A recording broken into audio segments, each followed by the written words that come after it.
Princess Bride it is. Coffee.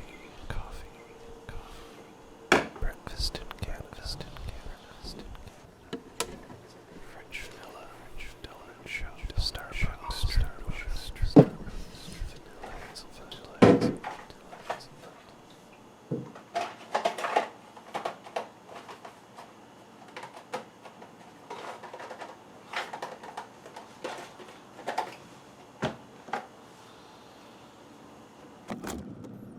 Toast. Bagels.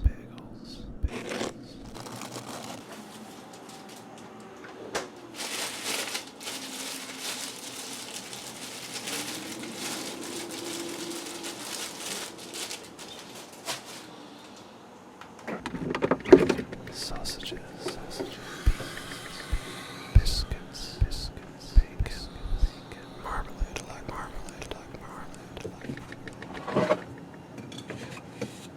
Whipped cream.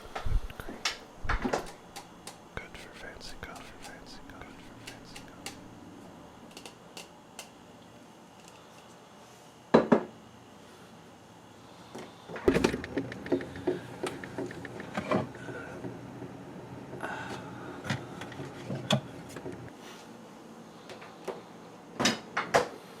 Dark side of the season. Now we're talking.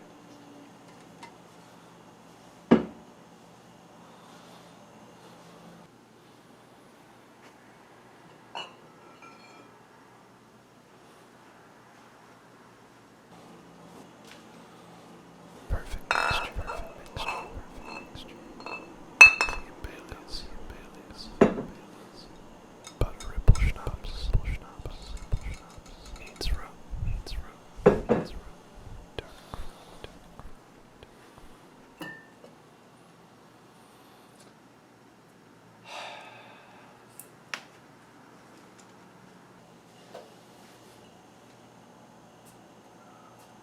Oh.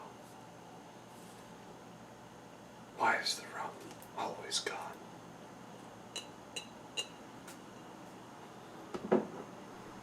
It's a blink.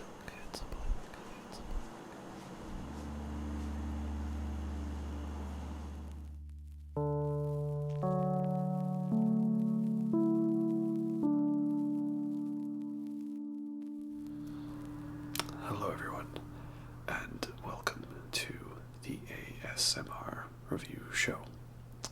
So, this is a video talking about one of my favorite bands, one of the most prolific rock bands of all time, one that is well known by many out there, and who I think everyone should have at least checked out or heard of, at least once. See, I was getting some rations the other day, and I found this lovely specimen, Dark Side of the Saison, a dark saison with red fruit from Bridge Brewing Company. Very tasty, dark with subtle notes of fruit. And of course, that meant that I had to talk about Pink Floyd, of course. Pink Floyd. Pink Floyd. Pink Floyd, of course, is a progressive, psychedelic, pop, rock, experimental, avant-garde somethingness of a band. They're really quite all over the place, having been formed and released their first album in 1967, and a sporadic career from then on. Bit of a disbandment in the 80s, the resurgence of a new lineup, and then they've kind of fizzled out now at this point, due to tensions between band members.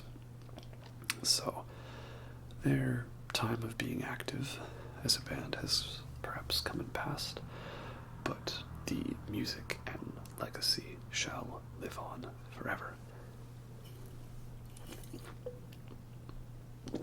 So, I have most of Pink Floyd's albums on vinyl, but I also have this nice little box set here. This is the Oh By the Way box set.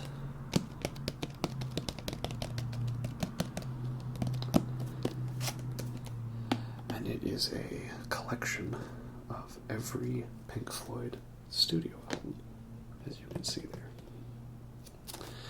Of course, this does not include the 2014 album, The Endless River, as that was not yet released when this box set came out. I do apologize for some of the traffic sounds.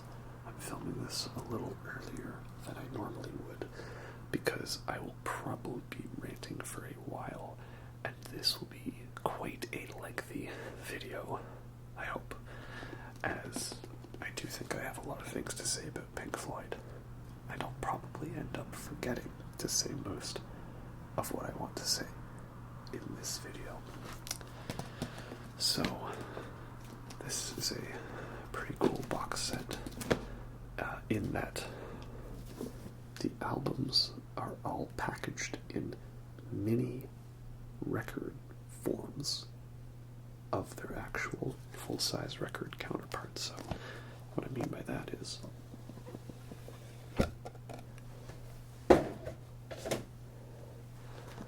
in this box here we have all of the studio albums, as you can see, and they're all contained in these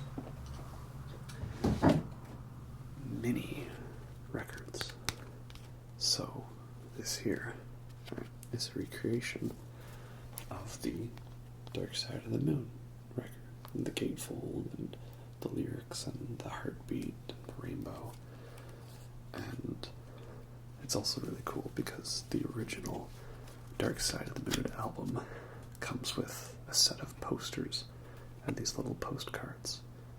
And so they also created mini versions of these little souvenirs and packaged them along with this.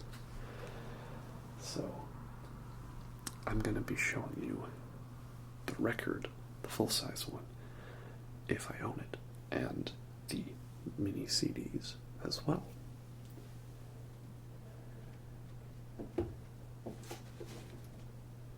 So it's quite the neat little box set. A very good way, to experience Pink Floyd, as it has everything you need except for the non-album singles, the rare tracks, and the one-off Endless River album, which is sort of a Pink Floyd album, kind of, sort of, but we'll get there eventually. We've got to start at the beginning, where it all began. Where did it all begin? Well, in London, with a couple of young lads and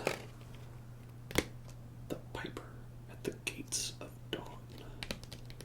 This was released in 1967.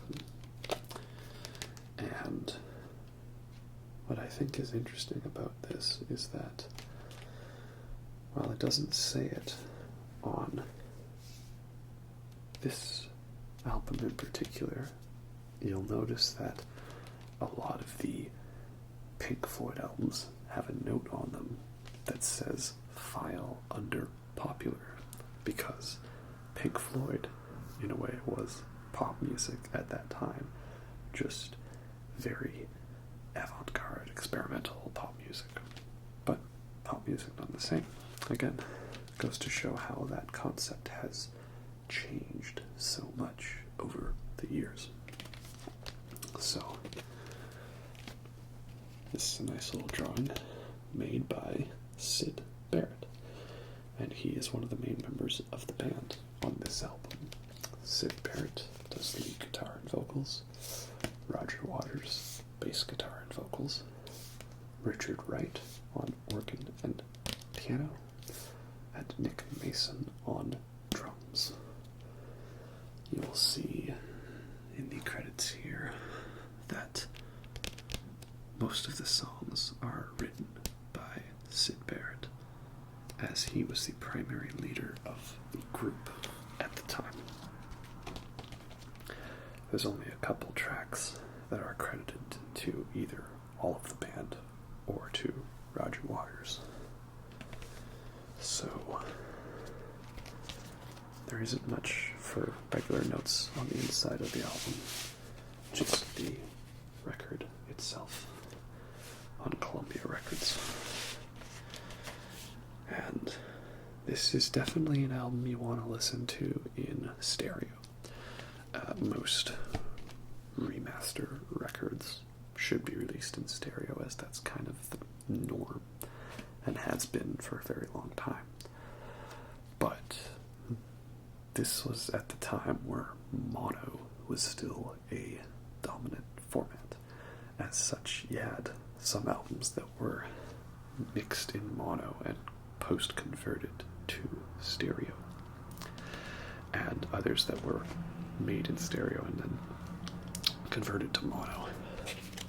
So sometimes you get a lot of these fun little notes like, this stereo record has been produced by the most modern techniques of processing and manufacture and conforms to the highest possible standards. It will sound even better when reproduced on stereo equipment, and stuff like that.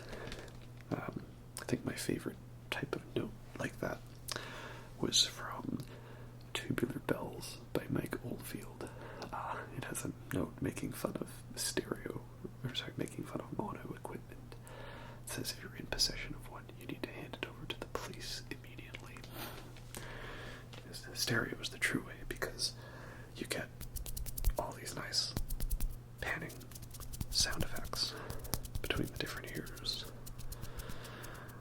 So, what's the first Pink Floyd album like?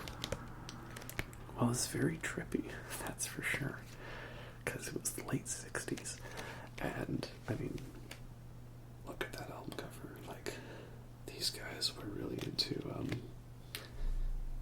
the acid, you know, they're really into the LSD, and the songs are very trippy and psychedelic, but most of them are still like straightforward, conventional structure and, you know, pop songs. Like, think about like the Beatles and Revolver and Sgt. Pepper's Lonely Hearts Club Band. Like, they're psychedelic albums, all weird and crazy and trippy and stuff, but they're still pop songs, right? Just nice and straightforward, and, you know, the standard structure. And that's what most of these songs are. You got Astronomy, Domine, or is it Domine? Astronomy, Domini. Perhaps it's meant to rhyme.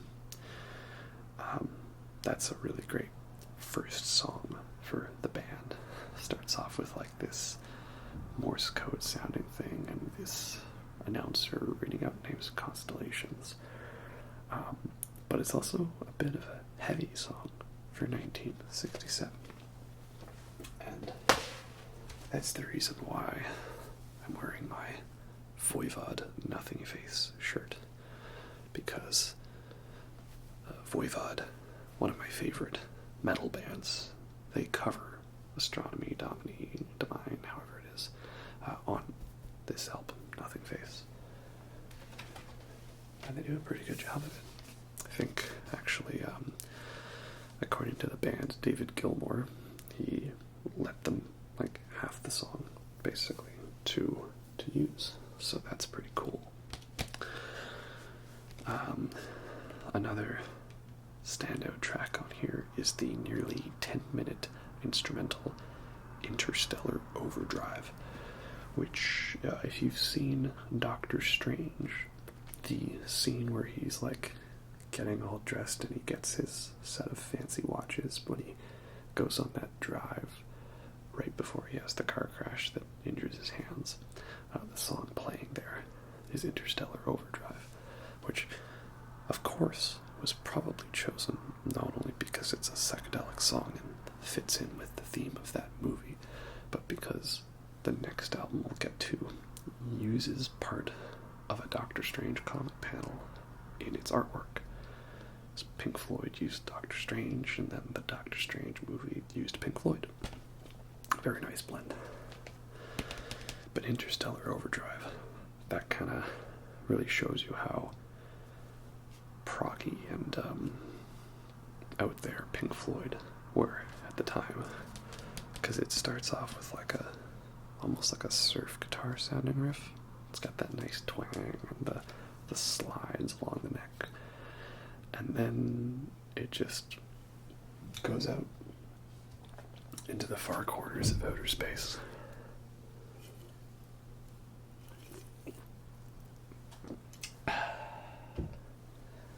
And finally, eventually, it comes back to the main riff. But the sound is like panning back and forth very, very fast between the different speakers, and it really disorients you. And it's really great. Lovely moment. You got other just sort of straightforward little fun, playful tunes like The Gnome and Lucifer Sam and The Scarecrow. The closing track, Bike, is another fun one. It's the first half, it's just a simple little thing with these weird psychedelic sounds inserted after the chorus. And then there's a weird kaleidoscope of machinery and bells and stuff. And I don't know what it's meant to be, and it ends with this weird laughing. Yeah, so a very all over the place album, that's for sure, but a very good one. Really, this, I think, set the standard for, what psychedelic pop could be. And in the same year, you got Pink Floyd's first album, and Sgt. Pepper by the Beatles, and Are You Experienced by Jimi Hendrix. So, yeah, a really great 1-2-3 combo of both psychedelic and rock music that really paved the way for the genre and what was eventually going to be the founding footsteps that would become hard rock and heavy metal. And yeah, obviously this band was a little hard to market in the early days because of how weird they were, but they had enough of a fan following in the London underground that it managed to get them on the map. And thus that proceeds to the next album.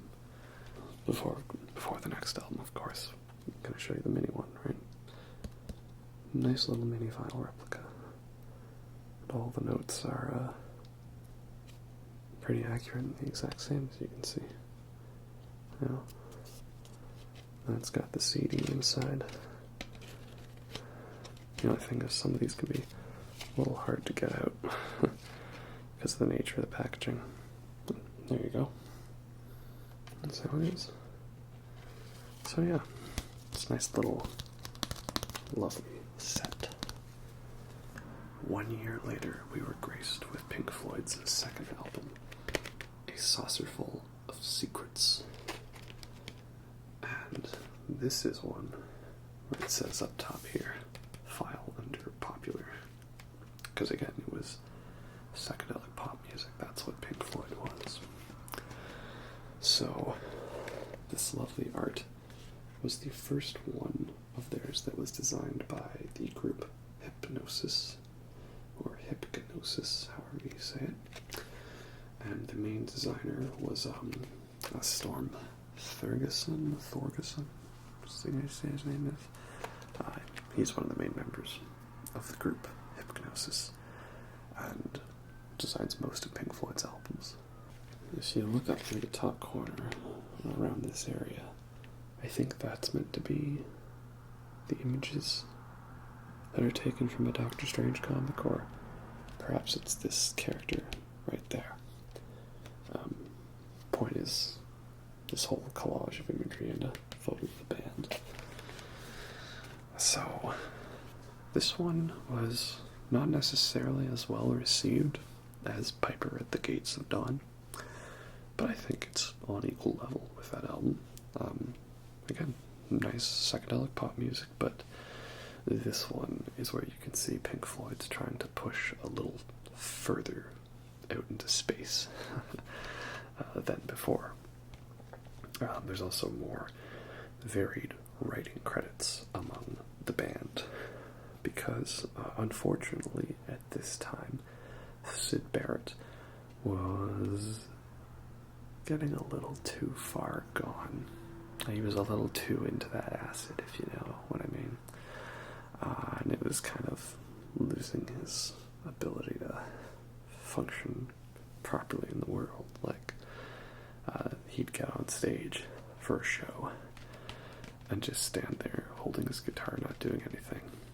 Or they'd be playing a song and he would switch to a completely different song mid-other song. So it's very difficult to, work within this function as a band.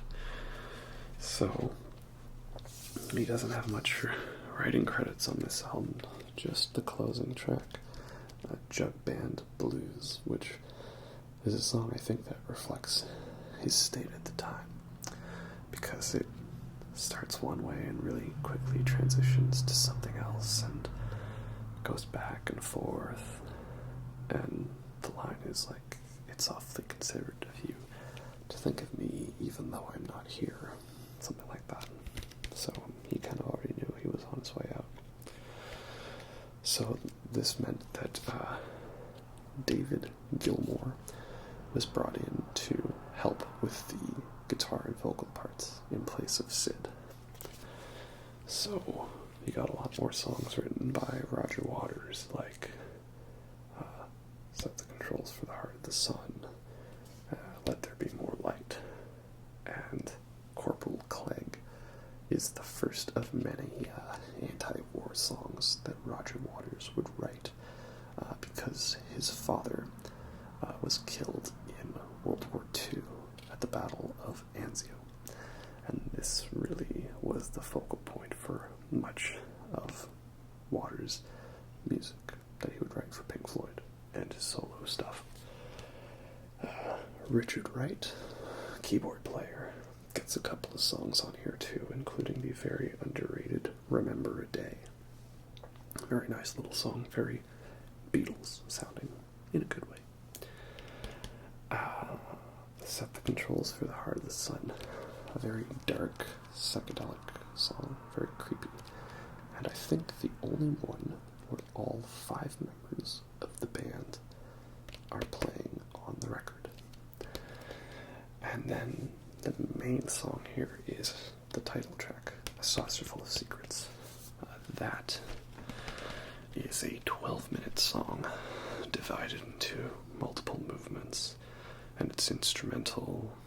The vocals are all wordless, and goes through all these different movements, a lot of really noisy guitar feedback and effects, and this marching drum beat kind of meant to symbolize a battle, and this celestial voices segment calling down from the heavens at the victory finale of the battle. It's a very great song.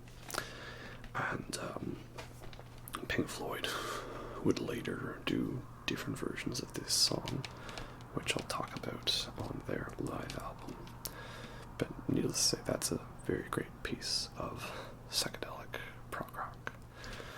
So it's a good album. Nice, short, simple, and fun. But there is kind of a sadness to it, in that this was the last album with Syd Barrett, because he left the group and they didn't see him for a very long time. He did a solo album, but they weren't able to keep in touch with him until a certain event many years later. So yeah, a nice album. Very nice. And of course, here's the mini vinyl version. Similar in style, no gatefolds, no inner notes or sleeves, and no lyrics. But yeah, a very nice album.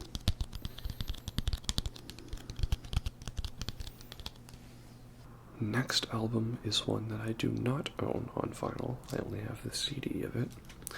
And it's a bit of an oddball album.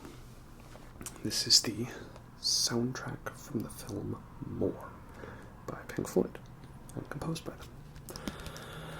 It sort of counts as a studio album because it is all original music, and it's not like it's just, film score sounding like it's psychedelic progressive rock music.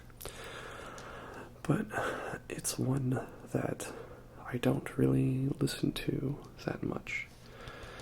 And I know, of course, that every Pink Floyd album has its fans, and, everyone talks about the big albums, the big three. You know which ones I'm talking about, we'll get to later. But every other Pink Floyd album, other than that, is probably considered underrated by some individuals. I'm sure that there's many who love More, and it's their favorite, or it's underrated, and the same can be said for every other Pink Floyd album that isn't Dark Side of the Moon. But for me, it's just an album that I need to listen to more of. Yeah, I need to listen to more of More. Right. Most of the songs on the first half are composed by Roger Waters, but there's a decent amount where the entire band is credited. And I will give this album credit for being a nice, diverse collection of tunes. You got some instrumentals, some soft rock, some psychedelic stuff, and even some really heavy stuff, actually. The Nile song is the main one that I listen to from this album, probably because it's uncharacteristically heavy for a Pink Floyd song, and Dave Gilmour is practically yelling the vocals. Quite interesting of a song. Nothing really else that they have like that, except maybe some songs off the wall. And that is another one that Voivod has covered, so that's pretty cool. But yeah, I also have not seen the film More. I'm not sure if it is worth watching. I mean, I know the non-album single Careful with That Axe, Eugene was used in Zabrowski Point, I believe. And apparently that is not a good film, but it has a pretty sweet explosion at the end that's set to Careful with That Axe, Eugene, so that's something, I guess. But yeah, not the most well-known or well-received Pink Floyd albums, but I wouldn't say that they have any album that is like 100% bad. And this is a nice little album, but perhaps one that deserves a little more attention. Next up, we have a half live, half studio album. One that I also don't own yet on vinyl. I'm not sure if I would buy it, though. Perhaps I would wait for someone to get it to me as a gift. So this is Ummagumma from 1969. And I don't know if you can tell from this album cover, but basically we have the band right here, and then the next photo it's the same positioning, but the band members have switched, and it carries on further up the album. So that's pretty cool. I can't tell on this because the detail's too small, but apparently the final one is just A Saucerful of Secrets album cover. But I can't tell from here. So, oh well, perhaps I will have to get this one on vinyl then, so I can see all the detail in the artwork, which is a draw for vinyl. The back cover, we have this nice photo with the band's managers, and what they've done is they've taken their equipment and kind of laid it out in this nice organization here. And it's meant to be like those photos of like exploded military planes where they have the plane and then all the missiles like sitting out across in this nice little pattern on the runway. And that's their parody version of this. And on the inside we have some nice photos of the band. Dave Gilmour there, Roger Waters and Jude, Richard Wright pulling off a very nice George Harrison impersonation, and Nick Mason rocking the hat. So this is a half live, half studio album. It's a double record. The first record, both sides are live songs. The songs being Astronomy, Domine, however it is. Careful with that axe, Eugene. Set the Controls for the Heart of the Sun, and A Saucerful of Secrets. And I would say that the performances of all of those songs on this album are very good. In some cases, perhaps even better than the studio album. So I would recommend the live half of Ummagumma. Very good, especially since that's all you really have for official early Pink Floyd. Not like the bootleg albums or other things out there. I'm sure they exist. And then the second record is a studio album, and each band member is given half of a side to write their own solo piece. So Richard Wright has a instrumental, I think it's all instrumental, piece called Sisyphus, parts 1 to 4. Roger Waters has 2 short songs, Grantchester Meadows, which is a little light song, and the wonderfully titled Several Species of Small Furry Animals Gathered Together in a Cave and Grooving with a Pict. And that one is like kind of some original unintentional ASMR, because all the instruments on that one are with Roger Waters' voice, and so he's layered his voice to do a whole bunch of like little beats and whispering sounds like that. And then as this is going on, he's talking in a Scottish accent, like blade and blade and knife follow and do stuff and things like that.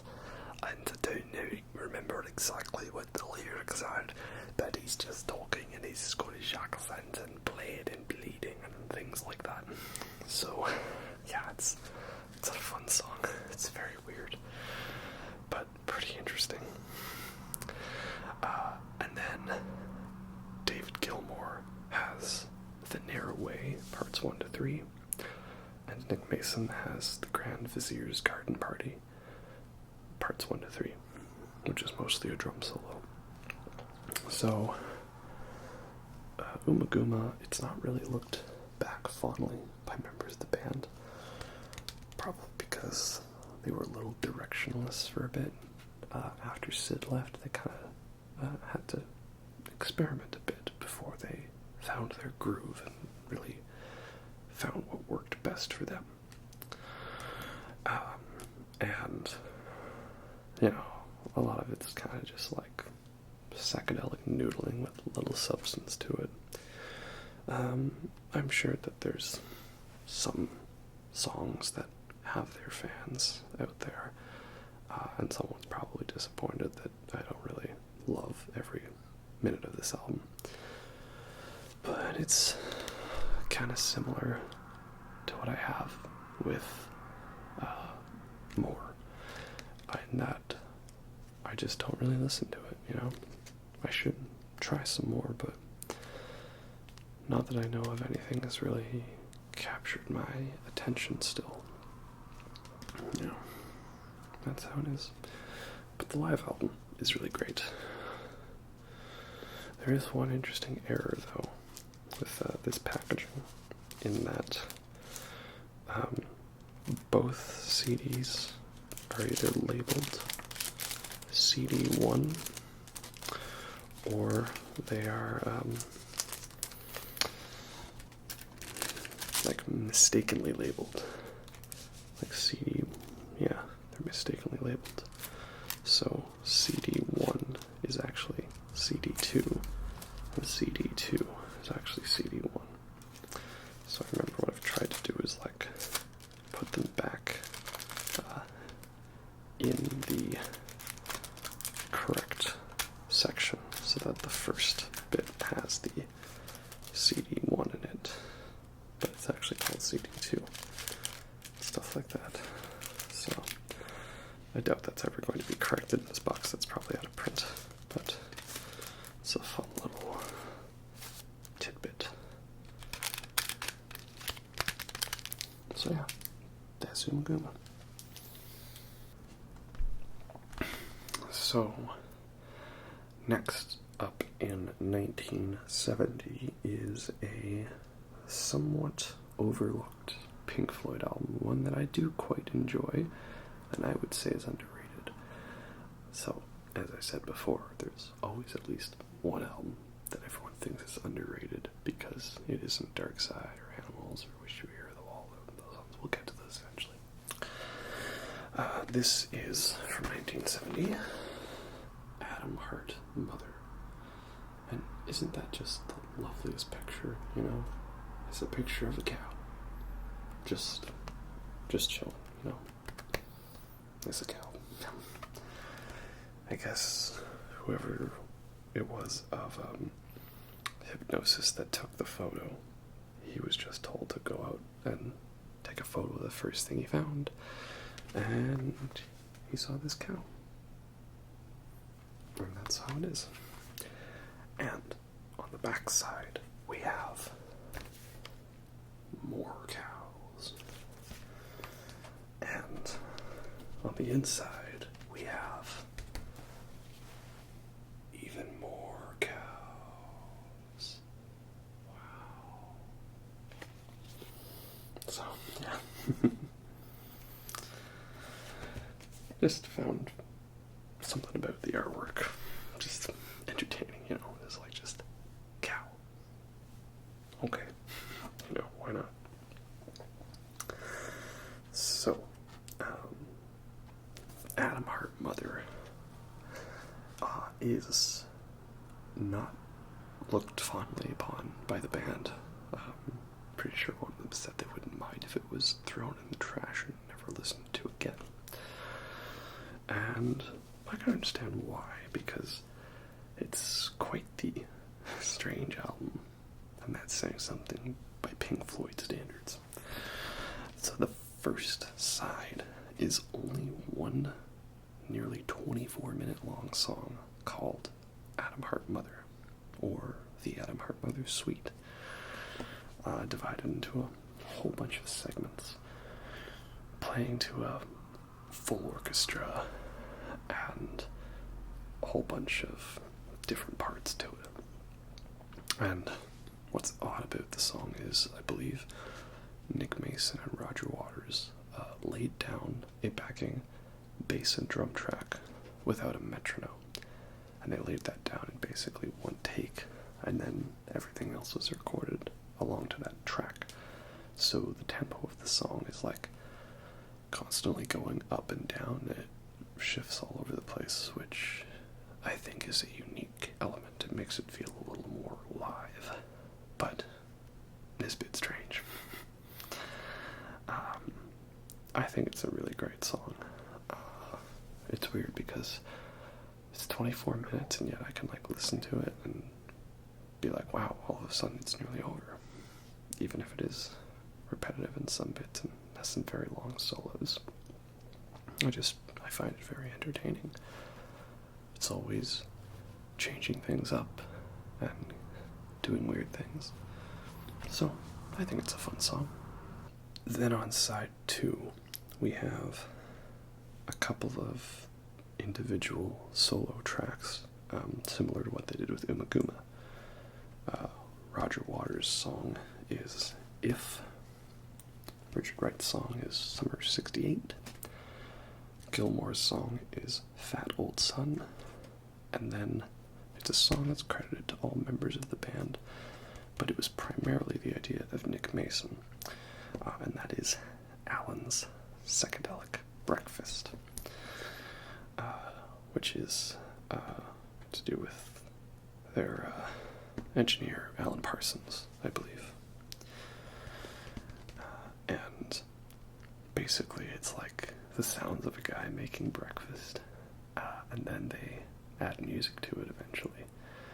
And it's also kind of a early ASMR song. You know, there's the sounds of this guy just making breakfast, and his thoughts are kind of racing back and forth. So he's saying, breakfast in Los Angeles, breakfast in Los Angeles, marmalade, I like marmalade, I like marmalade, I like marmalade, I like marmalade, my head's a blank, my head's a blank, things like that. So, another fun psychedelic song. Although there is the bit in the middle where it's a nice little acoustic guitar, and there's the sounds of him loudly munching on his cereal, just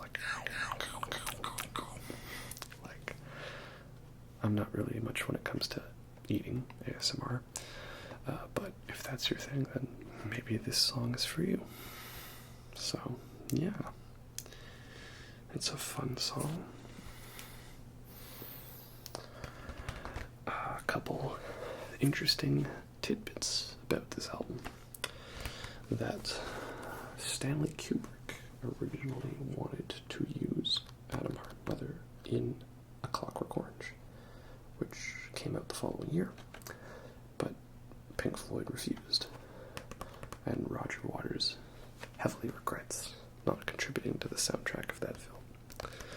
However, this record is still visible in the background during the record store scene in the film. Pretty sure you can also see Magical Mystery Tour by the Beatles and the 2001 Space Odyssey soundtrack. Very interesting. Another fun detail about that scene that I never realized. So he's at the record store, Alex, and he's trying to hit on two girls there. And one of them asks, what band he's getting, and she mentions the band Heaven 17. Now, growing up, I knew the song Temptation by Heaven 17.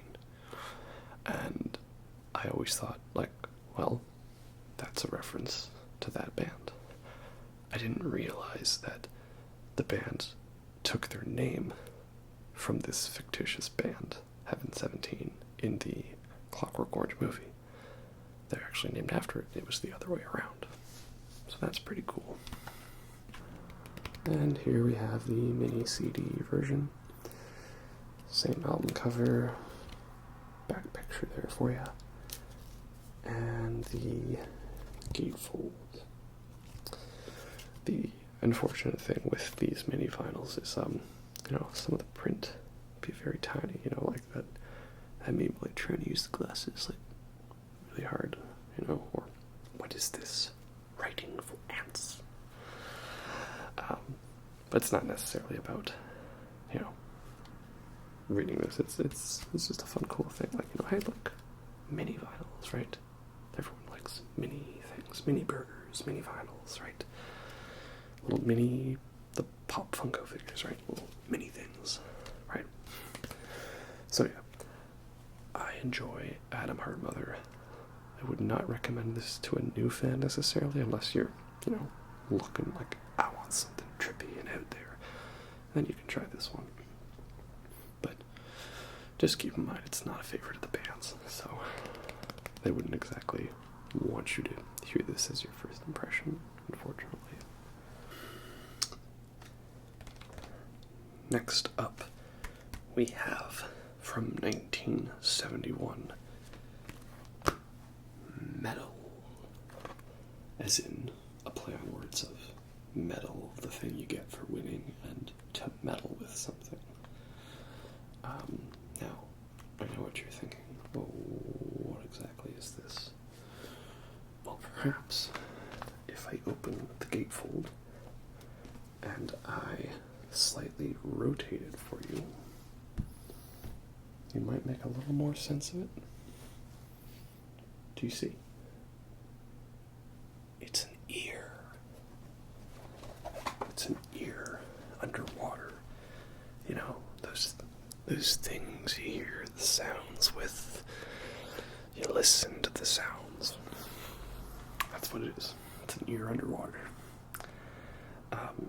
Although, I guess Storm Thurgeson wasn't necessarily pleased with the way the design turned out. The gatefold is a nice full picture of the band here. I'm sorry, I'm really bad at centering and placing things. You gotta give me a few seconds with it. I don't know how all of you ASMR artists are so good at doing your cranial nerve exams and doing all these different bits and watch my fingers and telling what's out of view. Actually, now that I'm practicing it, it's actually not as difficult as it seems. Right? You gotta, which one is it? Yeah, good. Yeah. Okay, maybe it's not as hard as it seems. Maybe not. No matter how much I rehearse and practice, I always feel I'm still a little new to this genre. But anyway, back to the 1970s psychedelic rock band, Pink Floyd. This is the first Pink Floyd album in the order of the discography that I really love. Piper and Saucerful are fun psychedelic ones. More and Ummagumma aren't necessarily my thing. Atom Heart Mother is flawed but really enjoyable. Meddle is pretty great front to back. A lot of awesome stuff on this album. Side 1 starts off with One of These Days, which is this really great echoing, galloping bass riff and this weird processed sound that briefly imitates the Doctor Who theme in the middle part. And then we have, I think, Nick Mason's only lead vocal credit, as he has the line, "One of these days, I'm going to cut you into little pieces." And then, bam, the song breaks. And it's really great high energy stuff. Pretty heavy as well. Though 1971 was also the year of Black Sabbath's Master of Reality, so maybe not that heavy. And then you got a couple of nice fun acoustic-y songs like A Pillow of Winds, which really gives me some early Porcupine Tree vibes in that one. You got Fearless, which is another good acoustic rock song, and it ends with, I think it's a Liverpool Football Club, and they're singing You'll Never Walk Alone, and it's meant to be like this cheery sports anthem at the end. That's pretty cool. San Tropez is a little funky song, and Seamus is, it's it's a harmless little fun experiment. I wouldn't call it a great song, but it's just, I had this dog that could like howl along with the music, and I thought, yeah, let's just do a little song and have this dog sing us howl along to it, you know. It's a fun little thing. Entertaining. But the main draw to this album, the thing that really makes it all work and just so good, is the side 2 23.5-minute long song, Echoes. Echoes is one of my all-time favorite songs. It's very lengthy and proggy and almost has like this post-rock, post-metal vibe to it. This very creepy underwater sound.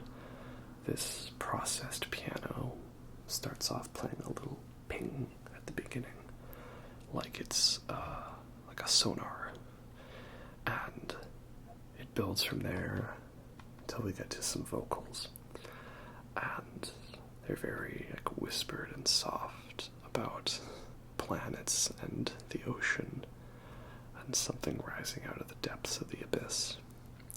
And then it has a very long instrumental segment. First bit is a really blistering, squealing guitar solo from David Gilmour. And then it descends into this weird sounds of like wind and seagulls and this high-pitched squeal that David Gilmour came up with when he wired his wah pedal backwards. He just had squealed to great effect and reuses it a couple of other times in Pink Floyd's Discography. So from there, the song then slowly starts building its way back up to another verse, and then it ends with fading out with this chorus of really haunting voices fades in until that's the only thing, is these weird voices, until those eventually fade out to nothingness. And it kind of leaves you this feeling like, what the fudge nuggets did I just listen to there? So, the thing that many people have pointed out and noticed is that you can line up the song Echoes with the ending Jupiter and Beyond the Infinite segment of 2001: A Space Odyssey. So, if you just go onto YouTube, somebody should have that uploaded there, and they've synced it up perfectly for you, so you can see it there. I remember hearing about this, and I didn't see it on YouTube, so I did it myself with my CD player and my DVD player, and watched it, and that was really cool. It's just, the imagery fits along with the music, and when the whole black hole segment starts, that's right when the second verse ends and we have the long instrumental part. And then when the space pod is zooming over the alien landscape, that's when we hear all these weird alien sounds. And then finally that weird chorus at the end sounds like the Monolith and the Ligeti score. So it all works perfectly to create this nice blend of music and image. Very cool. But the other lesser known thing you might not know about is I found that you can also line up Echoes with the ending segment of The Abyss, the 1989 James Cameron action-adventure thriller movie. That one also fits because it takes place at the bottom of the ocean, and there may or may not be some kind of extraterrestrial intelligence involved. I may say some spoilers for The Abyss, so skip ahead if you don't want to be ruined on that, but if you've seen The Abyss, you know then that the last segment of the movie is Bud having to go down into the abyss to deactivate the nuke from potentially destroying the alien city that's down there. And so that works perfectly with his descent, beginning of the song, and all the weird sounds happen when he's in the alien city. And then at the end, as the alien city's rising up, the lyric is like, outside my morning window there's 1,000 bright ambassadors. So yeah, definitely check that out if you haven't already. It's a very great album, very great song. And of course we have the mini vinyl version, right? Perhaps now I can show you the ear a little more easily. There you go. Yeah, very great album. If this album was simply echoes, just twice, once on one side, once on the other, it would still be an amazing album. Though I do think it's funny how every other song together is still shorter than echoes. So, yeah, very, very great album, that's for sure.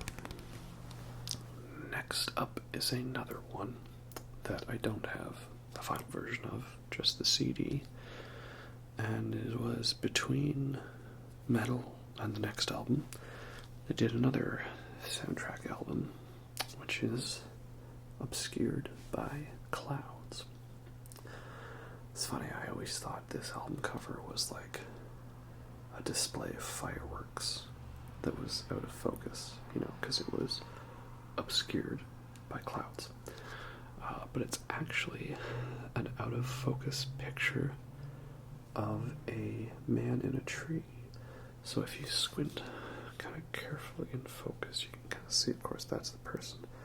And that's not a firework display, that's like, a tree. Perhaps easier to see when it's a smaller picture. Up close, a little more difficult. So this was a soundtrack album for the film La Valley. Yeah. I've also not seen this film, and similar to More, this is an album that I could probably listen to a little more. It's good music, that's for sure, and it's in a way the missing link between Meddle and the next album. Some tracks almost feel like early versions of tracks on the main studio albums. Like the beginning of the final song, Absolutely Curtains, makes me think of Shine On You Crazy Diamond. And some of the songs the band actually, when Gilmore was doing his solo stuff, he resurfaced them, like The Gold It's in the and What's the Deal. So, yeah, it's another fun little album, one that I think deserves more attention. Many people would call it underrated, and I think it's worth checking out. That's for sure. The other Pink Floyd related material I want to give a shout out to is the film Live at Pompeii, where the band performs a concert to a empty auditorium gladiator arena in Pompeii, site, of course, of the historically tragic volcano eruption. So very haunting to see the band playing to a completely empty arena where all this history has happened. And the versions of Echoes and Saucerful of Secrets performed there are probably some of the best performances. It's also a part documentary, and it's really cool because you get to see the band working on stuff for the next album. The big one, the big cheese, the one that everybody knows. That's for sure.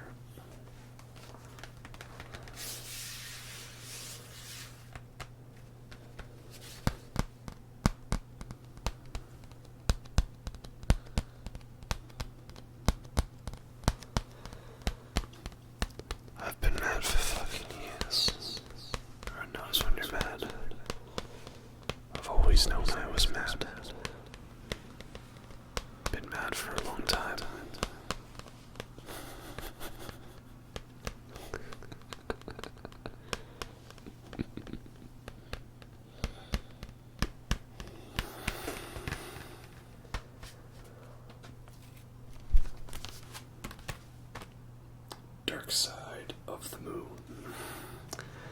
The album where even if you haven't heard of Pink Floyd or even listened to them, you've heard the title and you've seen this album cover before.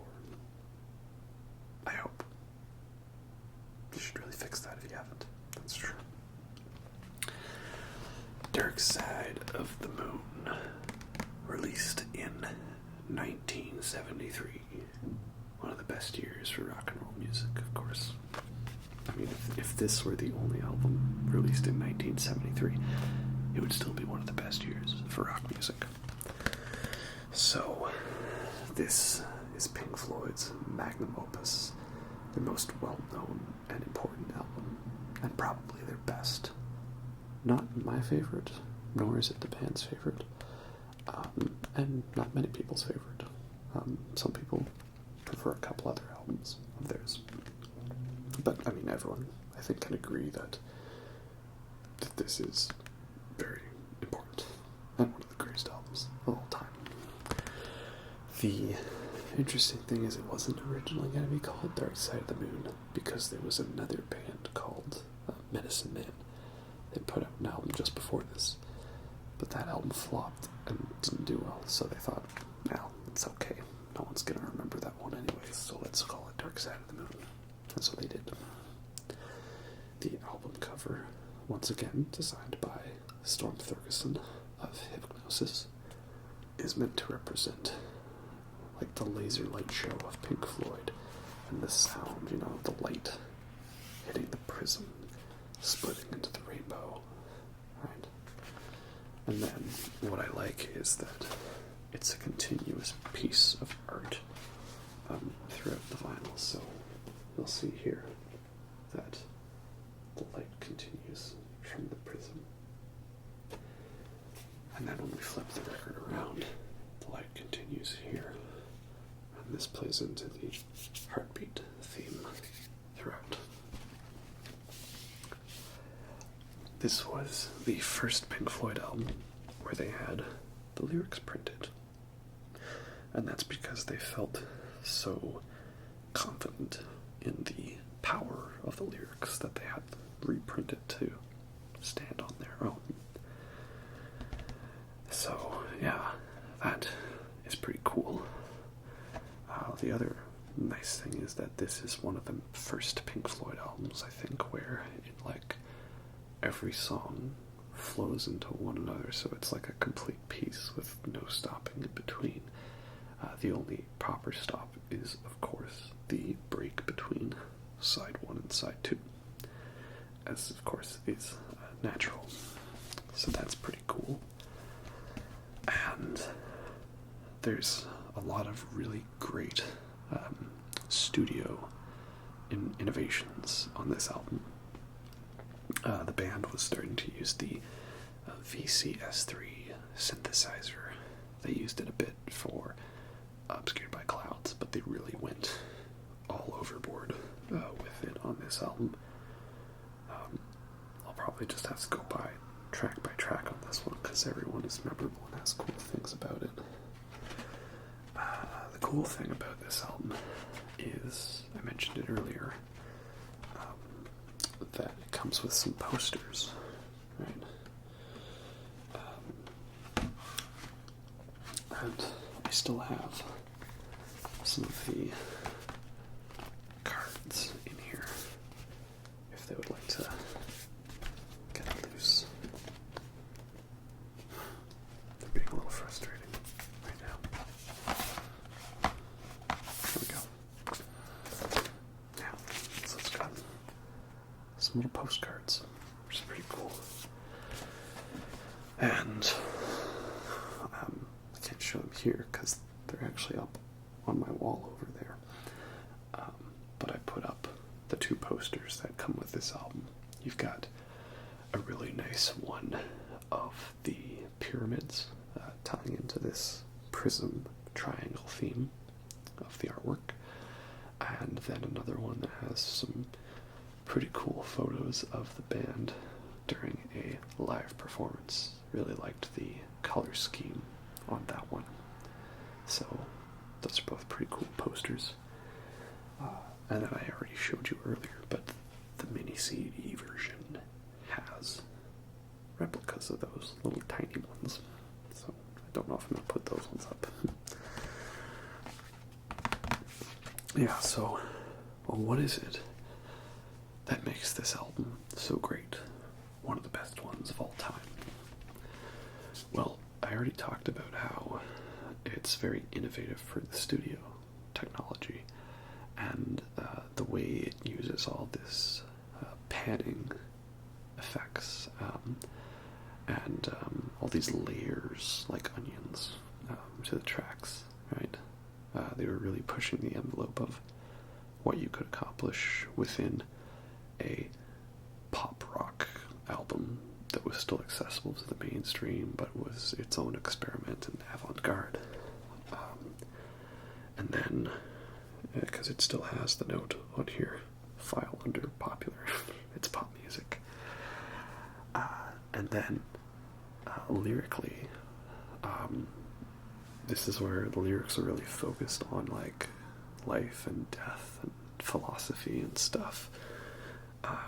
So this, I think, is the first, like, full concept album from Pink Floyd.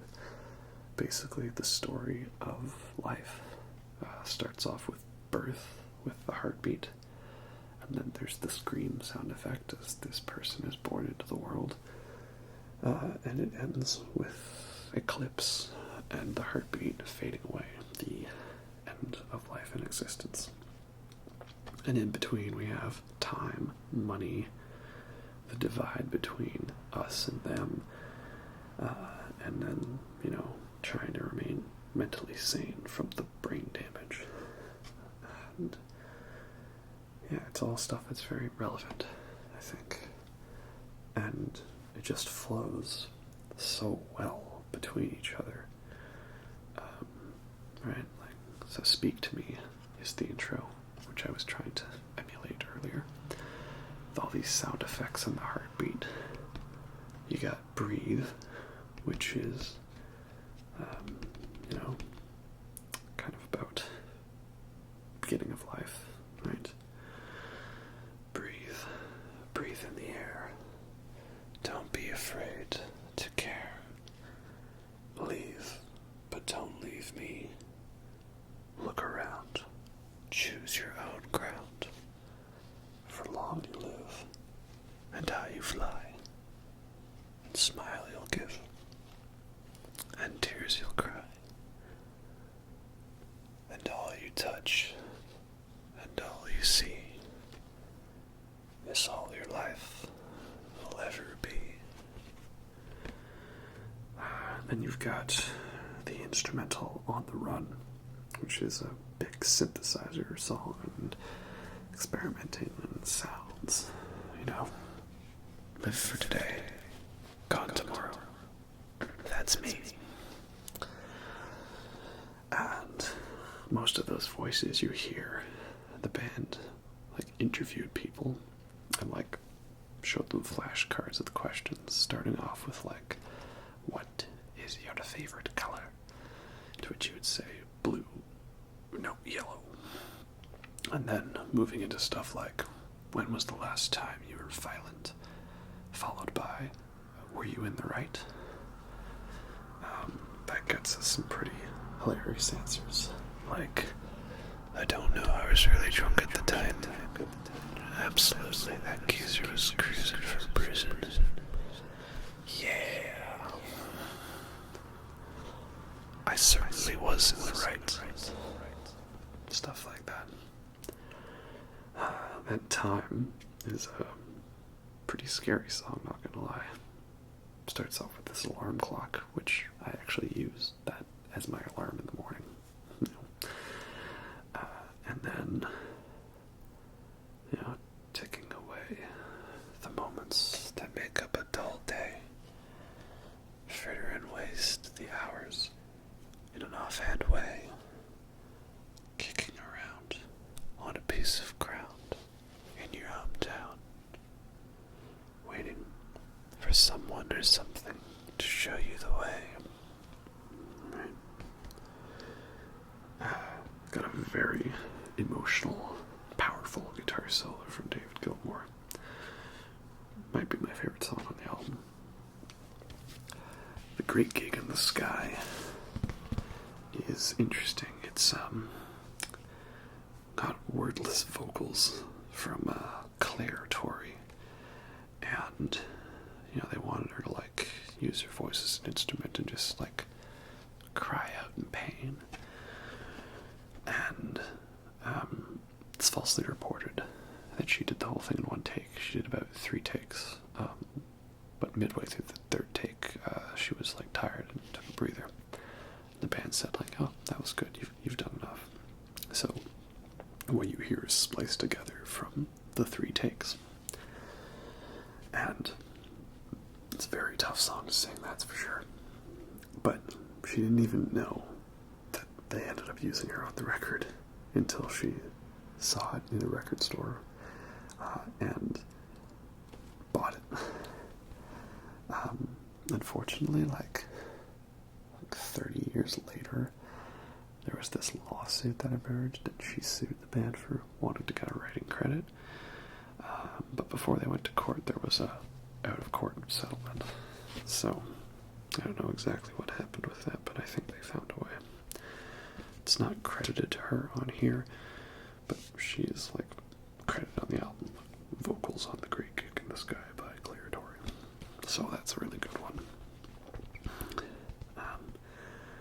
That's weird. There's a voice near the end that says, "I never said I was frightened of dying." And some people I've seen think that it says, "If you can hear this whispering, you're dying." Which, that's not what's said, but okay. Side 2 opens with The Sound of Money, because the song is money, and it's one of the most popular songs in an odd time signature, because it's in 7/4, right? Dun dun dun dun dun dun dun dun. 1, 2, 3, 4, 5, 6, 7. 1, 2, 3, 4, 5, 6, 7. And then it seamlessly transitions like into a triple meter during the middle for the solo. Pretty great transition there. A lot of saxophone solos. It's great. And then the song's kind of about like, overt capitalism and materialism, Money, get back. I'm alright, Jack. Keep your hands off my stack. New car, caviar, 4-star daydream. Think I'll buy me a football team. To which a certain teacher would say, absolute rubbish, and get back with your work. So, very good one. It's kind of interesting that it's, it's fun and it's upbeat, and a lot of fans at the time were saying, play money, play something I can shake my ass to. And it's like a very darkly critical song, but that's the genius of Pink Floyd. You got Us and Them, which is another pretty depressing one. Just kind of, I think, this idea of a divide between, who we identify with and who we identify as being others. Easy to demonize someone you don't agree with as being otherly, and you create this nature of otherness, of us versus them, and they're different from you, and your group is you, and therefore it's right, and they're not you, so therefore they're wrong. That's at least the vibe I get out of that song. Might be wrong. And you got the fun synthesizer, any color you like, really great synths, and some really great processed guitar effects, very sort of wah, funky thing going on. It's a great one. You got Brain Damage, which is just about kind of eventually going mentally crazy, and how do you know when you're crazy, and that maybe you're saying the world is crazy, and I don't know, right? But the lunatic is in the hall. The lunatics are in my hall. pulls their folded faces to the floor, and every day the paperboy brings more. And if the dam breaks open many years too soon, and if there is no room upon the hill, and if your head explodes with dark forebodings too, I'll see you on the dark side of the moon. So, yeah. That is pretty Syd Barrett influenced lyrics to that. And that leads into the final track, Eclipse, which is just saying that everything you experience in life, everything under the sun is in tune, but the sun is eclipsed by the moon. So everything we do eventually has to come to an end. That's just the nature of existence, one that we all have to accept. But the most important thing to remember is that there is no dark side of the moon. Really. Matter of fact, it's all dark. It's the sun that makes it a light.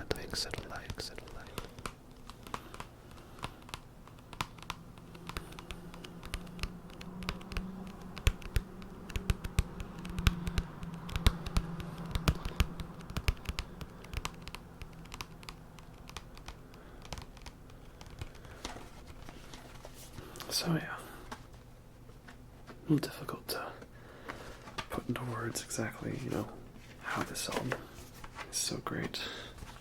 But that's just how it is, kind of one of those ones you gotta experience for yourself. Once again, here's the mini one, right? With the artwork and everything. Next up, it's always difficult to follow up your biggest hit album, the one that really puts you on the map, especially pretty far into your career. I mean, think about that. Like, Dark Side of the Moon was Pink Floyd's 7th or 8th album. You don't really get that anymore. You kind of gotta hit big right away or else fall off the map. But they persevered and they did what they could. They managed to make it. So the next album, I decided to do something very personal. And this is from 1975, my favorite Pink Floyd album, Wish You Were Here. One that I already talked about, as this is in my top 5 favorite albums of all time, if you want to go watch that older video. So, the album cover is meant to represent getting burned in the industry, these two people signing a deal and then this guy's on fire, right? Getting burned, like shaking hands with the devil. That's how it can be in the music industry sometimes. And that wasn't fake. That guy actually was covered in, flame repellent, and then lit on fire. So it's pretty cool. And then you see up here that the fire is burned out of the picture. And there's a picture for kind of each element on the album. And they're all kind of breaking in or affecting the art in some way. So on the back we have a faceless salesman. He's selling the Wish You Were Here record. And his briefcase has a bunch of Pink Floyd stickers on it, including those ones from Dark Side of the Moon. And we see here that the sand, the earth, is leaking out of the photo there. What's cool about the original packaging for the album is it came wrapped in this black plastic wrap with the robotic handshake as the only image, because the idea was they wanted to hide the artwork. This was a used copy given to me as a gift, so I didn't get to do that. But the mini one in the set actually came wrapped like that, so you got to unwrap it to reveal the artwork, so that's a nice little touch.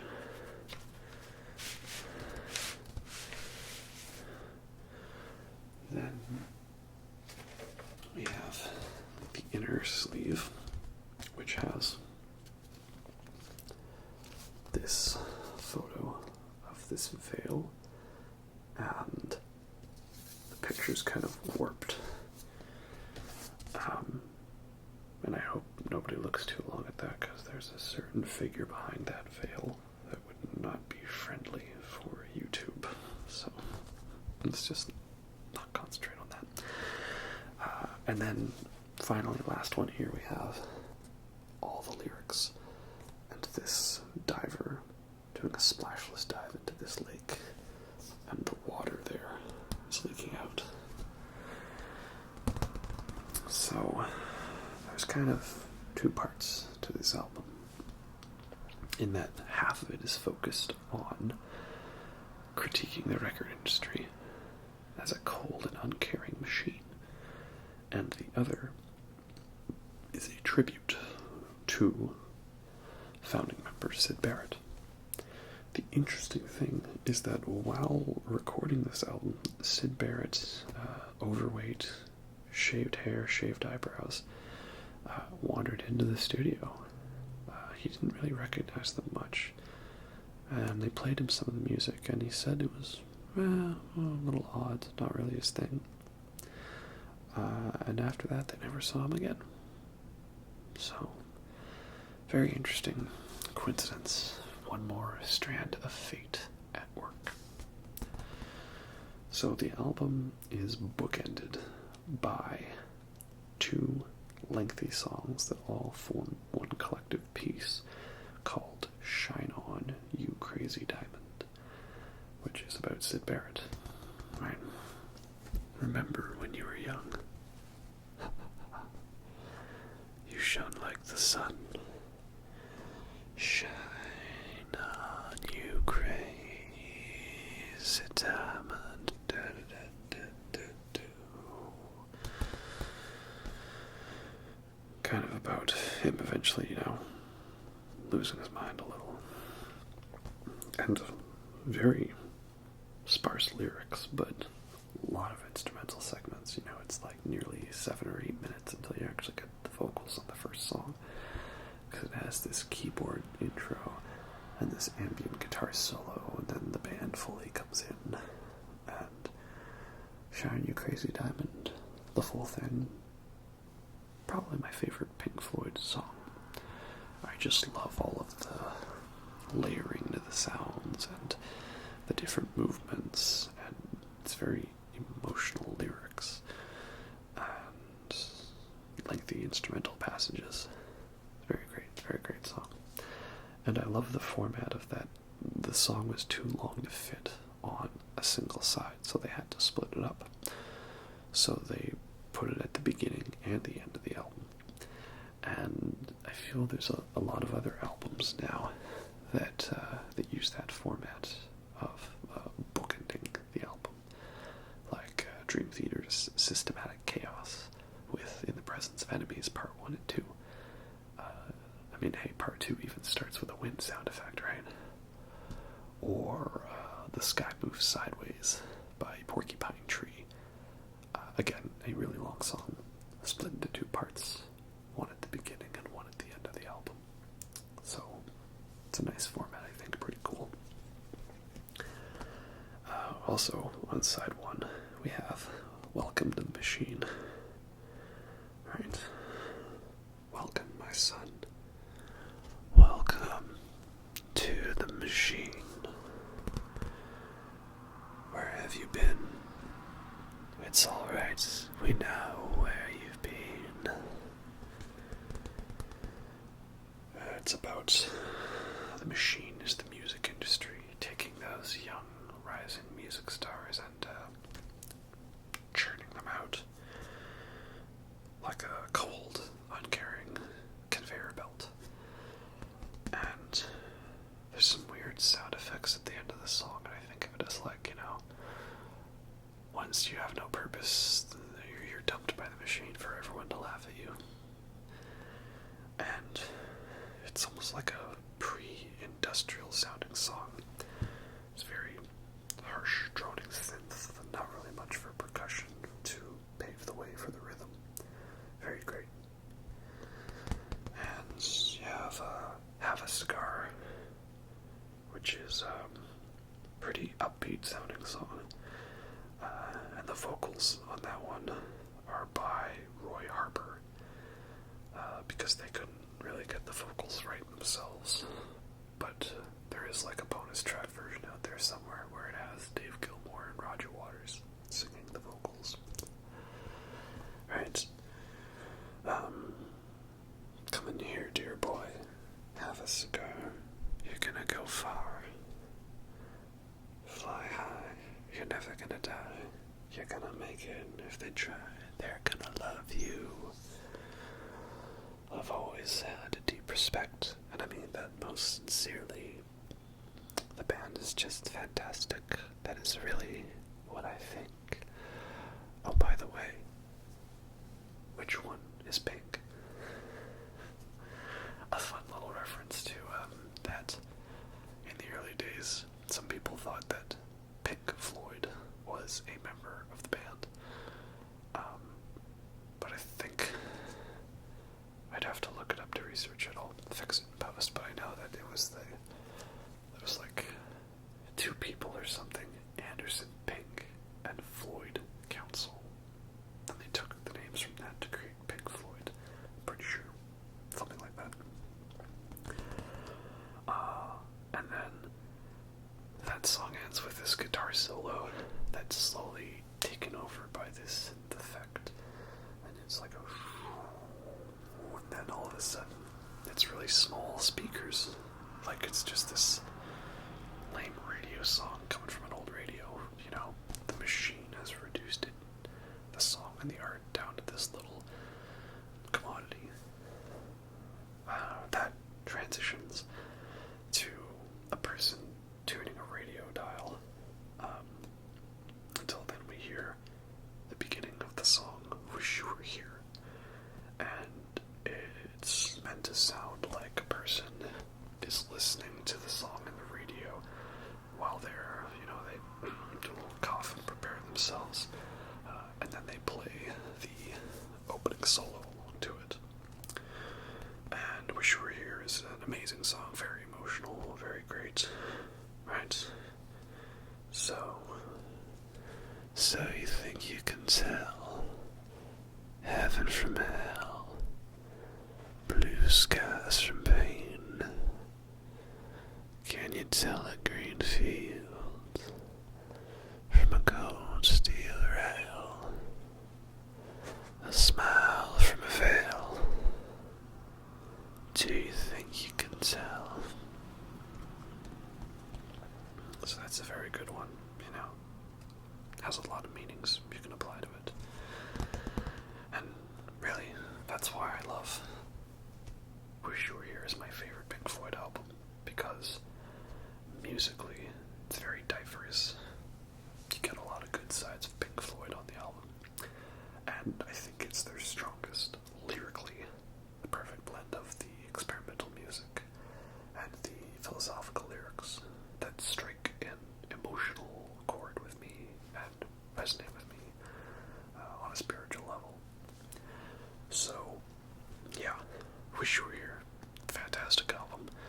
Perhaps not as well received as Dark Side, nor not the instant classic, but definitely deserving of everyone's attention.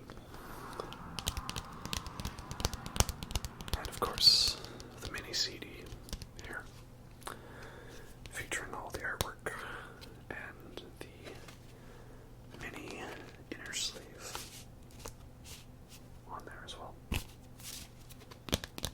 Pretty cool. Next up in Pink Floyd's career, we reach a point where Roger Waters, bass player, vocalist, and primary lyricist at this point, was really starting to flex his creative control over the band. I mentioned that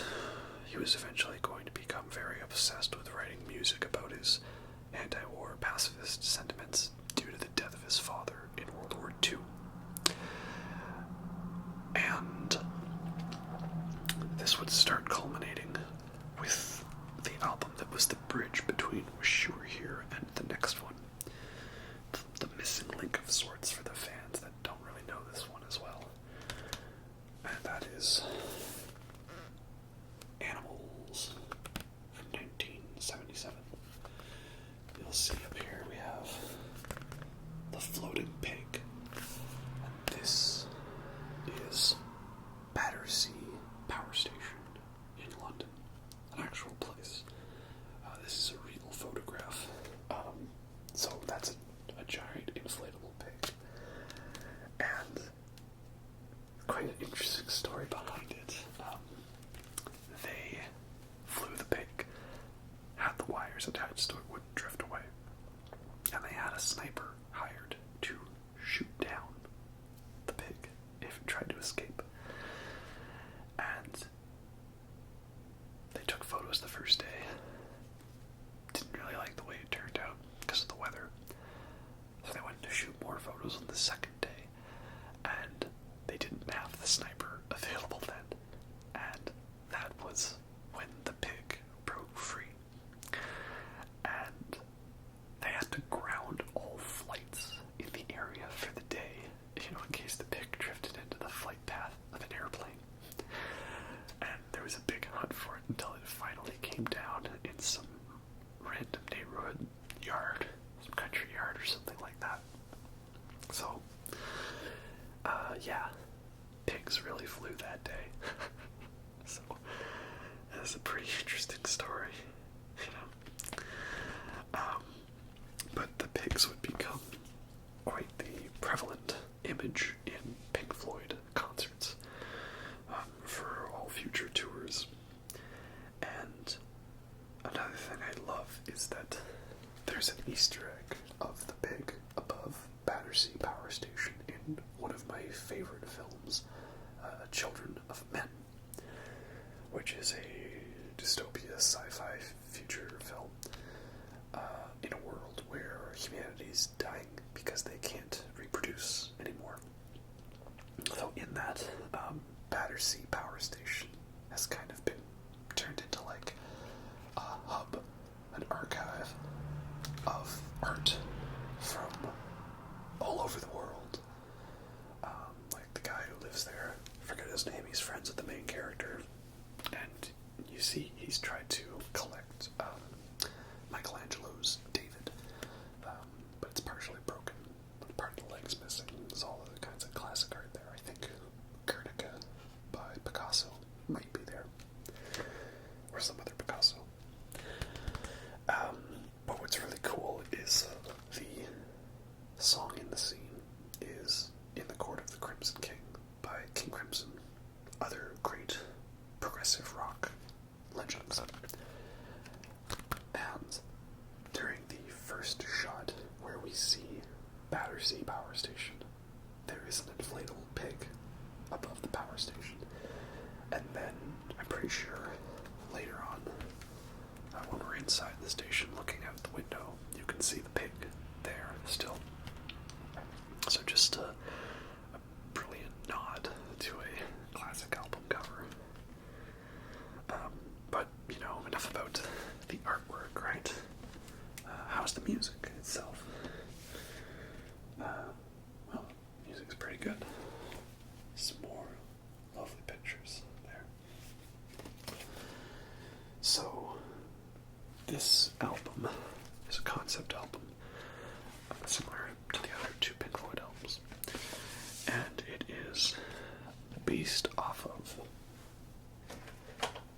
the George Orwell story of Animal Farm, which, could be interpreted several different ways. I mean, I've heard that it's a critique of capitalism, but perhaps it could be a critique of socialism, and I don't think I've actually fully read all of it. I've only read part of it, so I might have to go back and reread it. But that's the idea. It's that there's these animals and they live on a farm, and they social uprising to take over the farm for themselves. But then the pigs that take over are not necessarily any better than the human who ruled it. And that gives us the classic line. Some animals... No, sorry. Do over. All animals are equal, but some animals are more equal than others. Which really tragically is still relevant to humans today, you know? So, this song, or this album, in a way, is the inverse of Wish You Were Here. Because Wish You Were Here had a very long song that bookended the album with small songs in between. Animals has 2 short songs, a part 1 and part 2, that bookend the album. And in between are a bunch of really long, epic songs. The bridging song is Pigs on the Wing, small acoustic love song. Perhaps it's about, keeping together with those we love and trying to stay safe from the nightmarish powers that be. I recommend that you try to get a hold of the version that was made for the 8-track cassette version of the album, because that one, Pigs on the Wing, is not 2 separate songs. It's 1 song. And they added this guitar solo in the middle, which was performed by Snowy White. And it's actually a very great solo. It's really nice to hear the 2 songs together as one. So I'd recommend that. It's pretty good. And then the 3 songs in the middle all deal with a kind of animal in relation to the story. Dogs, pigs, 3 different ones, and sheep. Dogs. The dogs in the story are the big, fat, rich bankers that have to be able to sniff out the right score to get. Right? But in a way, dogs are only being trained to do what their owners told them. Don't really think for themselves. You gotta keep one eye looking over your shoulder. Right? Eventually, you'll pack up and fly down south. Another saddled man, alone and dying of cancer. And eventually, these dogs are going to be dragged down by the stone, brought down by the very weight with which they submitted themselves to throughout their life. This song uses some neat processing to create a dog-sounding sound. And it's actually so convincing. I know I've listened to it, and my dogs, were looking around the room, where's the other dog? Got a great harmony guitar segment as well in it. Very long song, 17 minutes.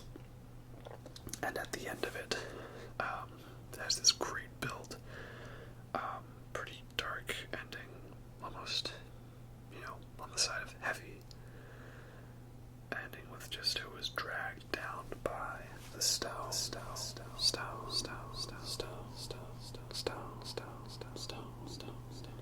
So, it's a really great song. And then on side 2, alright, we have pigs. The dogs are kind of like the bankers, right, or the lawyers. And then the pigs are like the politicians running the show. It's also a critique. It says, hey, you, White House.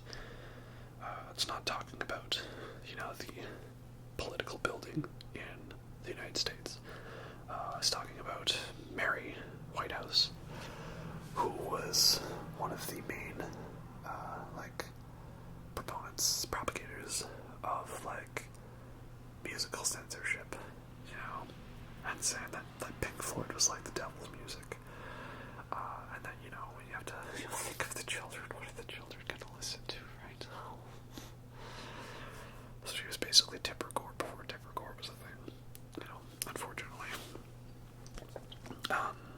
That one uses a talk box, where you can use your mouth to manipulate guitar sounds, to create a sound like pigs squealing.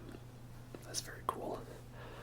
And David Gilmour is an amazing guitarist, and his style of soloing, it's like very sparse, but he always seems to know like the perfect note to hit. He's got this ability where even if he only plays 5 notes in the solo, he plays the 5 notes that need to be played.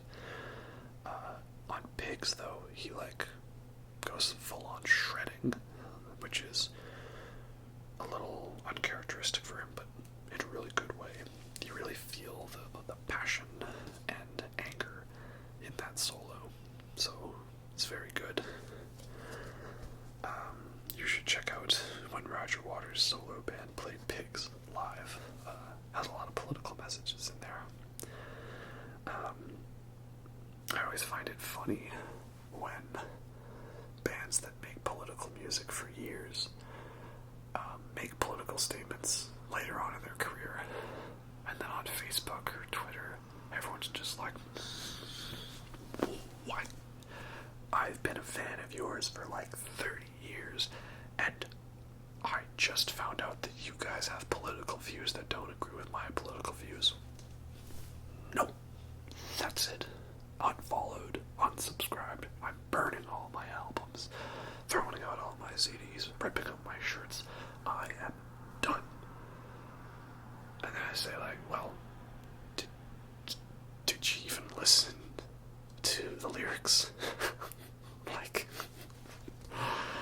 the common one I always see is anytime Tom Morello from Rage Against the Machine makes a political statement that's very, like, pro-leftist or pro-socialist or pro-communism or anti-capitalist or, like, anti-republican or something like that. I'm just like, and people get mad. Like, have you even been paying attention to the lyrics? Like, come on, man. Seriously. And then, like, people got mad at Green Day for being political. Like, Green Day's biggest album is American Idiot. Like, the main lyric in that song is "Fuck America." Like, how did this slip by all of you? I just hate the idea, the sentiment that music is and art is not allowed to be political. I think art and music is inherently political. And why should we say that art and music can't talk about, like, a topic like that? Like, at its core, it should be representing what we're feeling, right? Art comes from an idea that we have, that we want to express and bring into the world in some otherly form of communication. So, as when we talk about political issues, all of a sudden we can't express that in music. And why is it that as soon as you devote your life to being an artist or an entertainer or a musician or a TV star or a sports star or an athlete, why do you surrender your ability to talk about your political views? Like, is it because you have a whole bunch of fans and then you're influencing them based on your views? Well, I mean, people should think for themselves. You shouldn't change your views just based on what your favorite celebrity says. I'd say that speaks volumes more about the general population than it does the artist, that you can be so easily influenced in that way. So, bit of a side rant there, as I normally do, but, you know, like, what? I listened to Pink Floyd for years, and then America's doing its thing right now. You know, there's a little bit of a conflict there. Not to pick sides, I'm just saying that's what's going on. There's something going on. And Roger Waters comes out and he picks his side and his statement, and everyone gets mad, like, what? Did you even, listen to this? What are you, a bunch of mindless sheep? Oh, well, would you look at that? That's the next song, Sheep. And yes, the sheep in the story here are relative to just the concept of sheep, right? A crowd that are just meek and obedient, following the leader. But eventually the sheep decide to rise up. And there's this great passage. It's an altered psalm from the Bible. Don't remember which one it is exactly, right? But the Lord is my shepherd, I shall not want. He makes me down to lie. Through pastures green he leadeth me, the silent waters by. And then eventually they say, master the art of karate. Lo, shall we rise up, and then we'll make the bugger's eyes water. But it's interesting because they talk about killing the dogs, but also that if you're not going to be part of the revolution, then to get out of the way, So it's kind of like this idea of the revolution turning in on itself, right? Comes full circle in the end. The radicals become too radical and end up destroying anyone who they think is contrary to their objective. But in the end, maybe we just all need to, shelter down from the pigs on the wing, and spend some time with those we love, or something like that. So, we can see here that the music is still proggy, but it's not overly complex. It's all straightforward music. The songs are long, but they're pretty simple. It's the lyrics that are now carrying the weight of the impact. We've moved on from the psychedelic textures to something a little more straightforward. So now the lyrics can be a little bit more in focus because they're about more relevant things and can be very political. And then once again we have the mini vinyl here with all the lovely pictures on the inside. We all need a shelter from pigs on the way. So, during the tour for Animals, there was a couple of incidents regarding Roger Waters and the audience throughout the tour. One is that, audiences at the time were becoming quite loud and rowdy, and they were playing to a quite larger audience, something that they weren't necessarily used to. So when the audience at one show was being too loud and setting off fireworks, Roger Waters stopped the song and yelled at the crowd to be quiet. And in other cases, when the crowd was so rowdy, one fan was trying to climb this netting or something, or a barricade between the audience and the band. And Roger spit in the fan's face, which is funny because a lyric in Animals is about who was trained not to spit in the fan. Now they jokingly refer to it as who was trained not to spit on the fan. Now this was the catalyst for Roger Waters to start writing a rock opera, a highly detailed, story-driven concept album about a depressed, lonely musician who was mentally building a wall between himself and the outside world. And that is, of course, what led to The Wall from 1979. So, the artwork is very minimalistic, not done by Hypnosis, but by Gerald Scarfe, I believe. nothing on the back, just bricks, just a wall.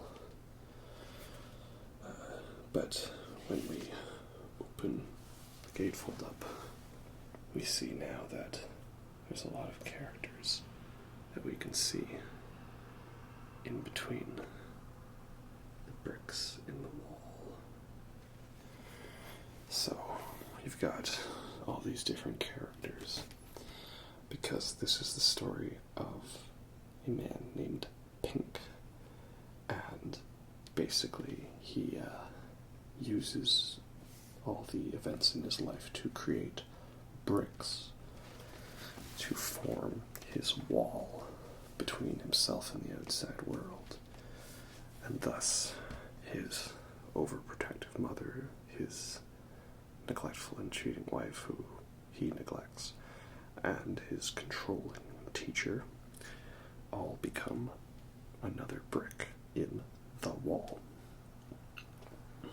And this sequence we see here is Pink putting himself on trial, which is a story point from later in the album. So, this album is very, the music is very straightforward 70s rock. The song structures are not necessarily proggy or psychedelic or out there.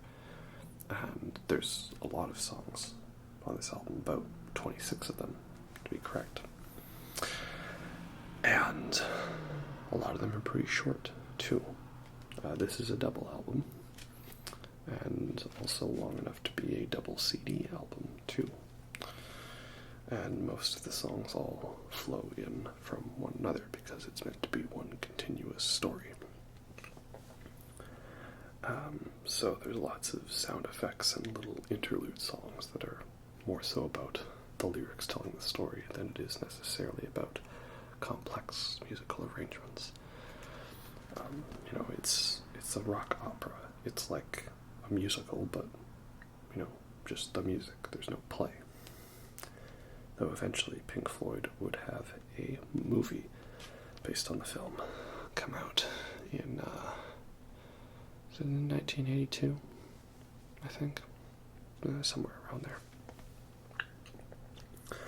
The other thing with the wall is that Roger Waters was now basically going full-on control freak mode when it came to the band.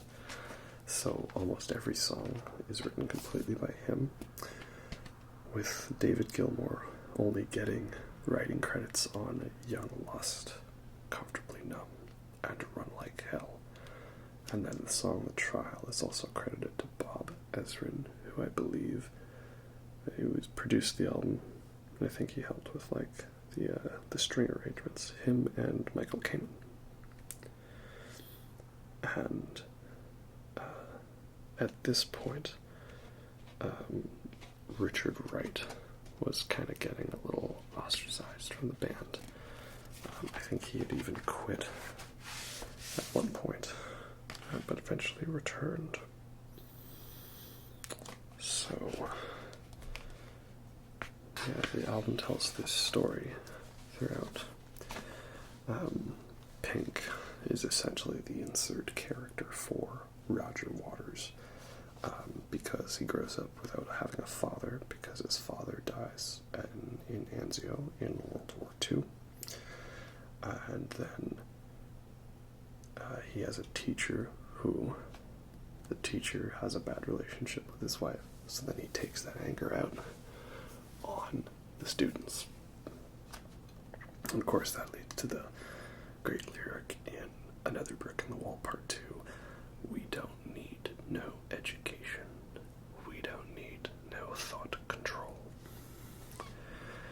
And then of course we have Mother, about how his overprotective mother helps build this fear he has of the outside world. He grows up to become a rock star. On the road, he, is really into the groupies, or as they would be properly referred to in Almost Famous, Band-Aids. And then he finds out that his wife cheats on him when he's out on tour. So then that becomes another brick. He goes into a rage mode there. And eventually the first record ends with him completely sealing himself off with Goodbye, Cruel World. The second half is then most of his experience with the wall up, leading to the amazingly classic Pink Floyd song, Comfortably Numb, which is about how all of his concert tour promoters and manager find him all spaced out, and so they give him some drugs to hopefully pump him up so he can go perform a show. And these cause him to start hallucinating that he's some kind of a fascist dictator, and his concert's not actually a concert, it's like a neo-Nazi rally. And he's trying to point out and get rid of anyone else who's different and doesn't fit. Some of those lyrics that I won't repeat here. But if you've listened to the album, you know what I mean. So finally, at the end of the story, he decides to put himself on trial to see if he really does need this wall. To which, in the end, he decides to tear down the wall and expose himself to the outside world. And then the ultimate message of the film is, the film and the album, is that, everyone builds walls in their own way.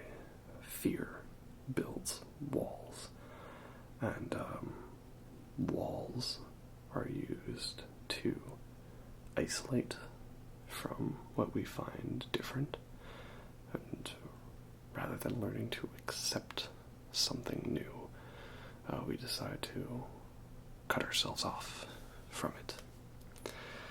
And perhaps ultimately we all need to tear down a couple of walls, open ourselves up to the outside world, and get a bit of a new way of understanding.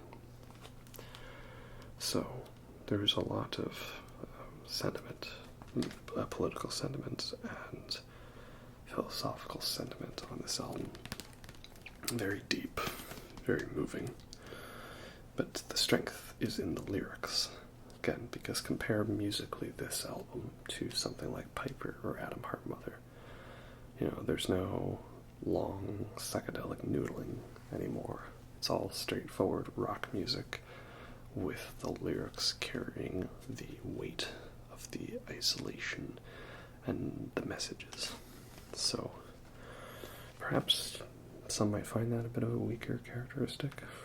I don't. I still love it. If Wish You Were Here is my favorite Pink Floyd album.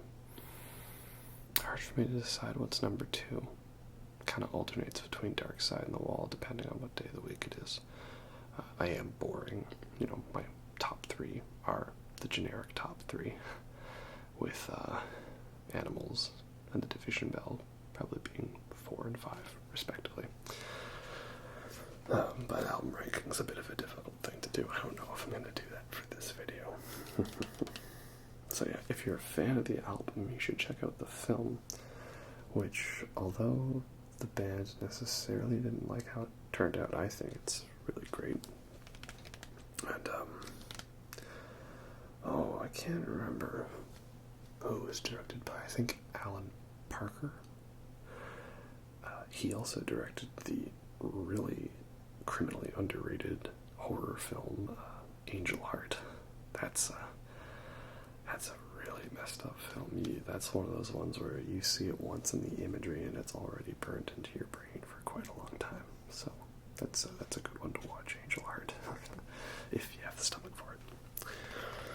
So yeah, Pink Floyd, The Wall, really great classic album, and really shows you how well a good rock opera concept album can be, where you've got this whole theme and story running through everything, very fantastic. What's interesting about the mini vinyl version is that there's a misprint on some of the lyrics on the inner sleeves, and that is that side 3, its lyrics are printed on the side 4 side and the side 3 side, and then there's no representation of side 4's lyrics whatsoever, so you're kind of missing out on this, unfortunately. Sorry about some of the birds in the background. This video is going to be quite a long one because I can really rant about Pink Floyd if I need to. So, it's already gotten to quite early morning at this point. But anyway, the next album I don't have on vinyl, just on the CD, and it's the final cut from 1983.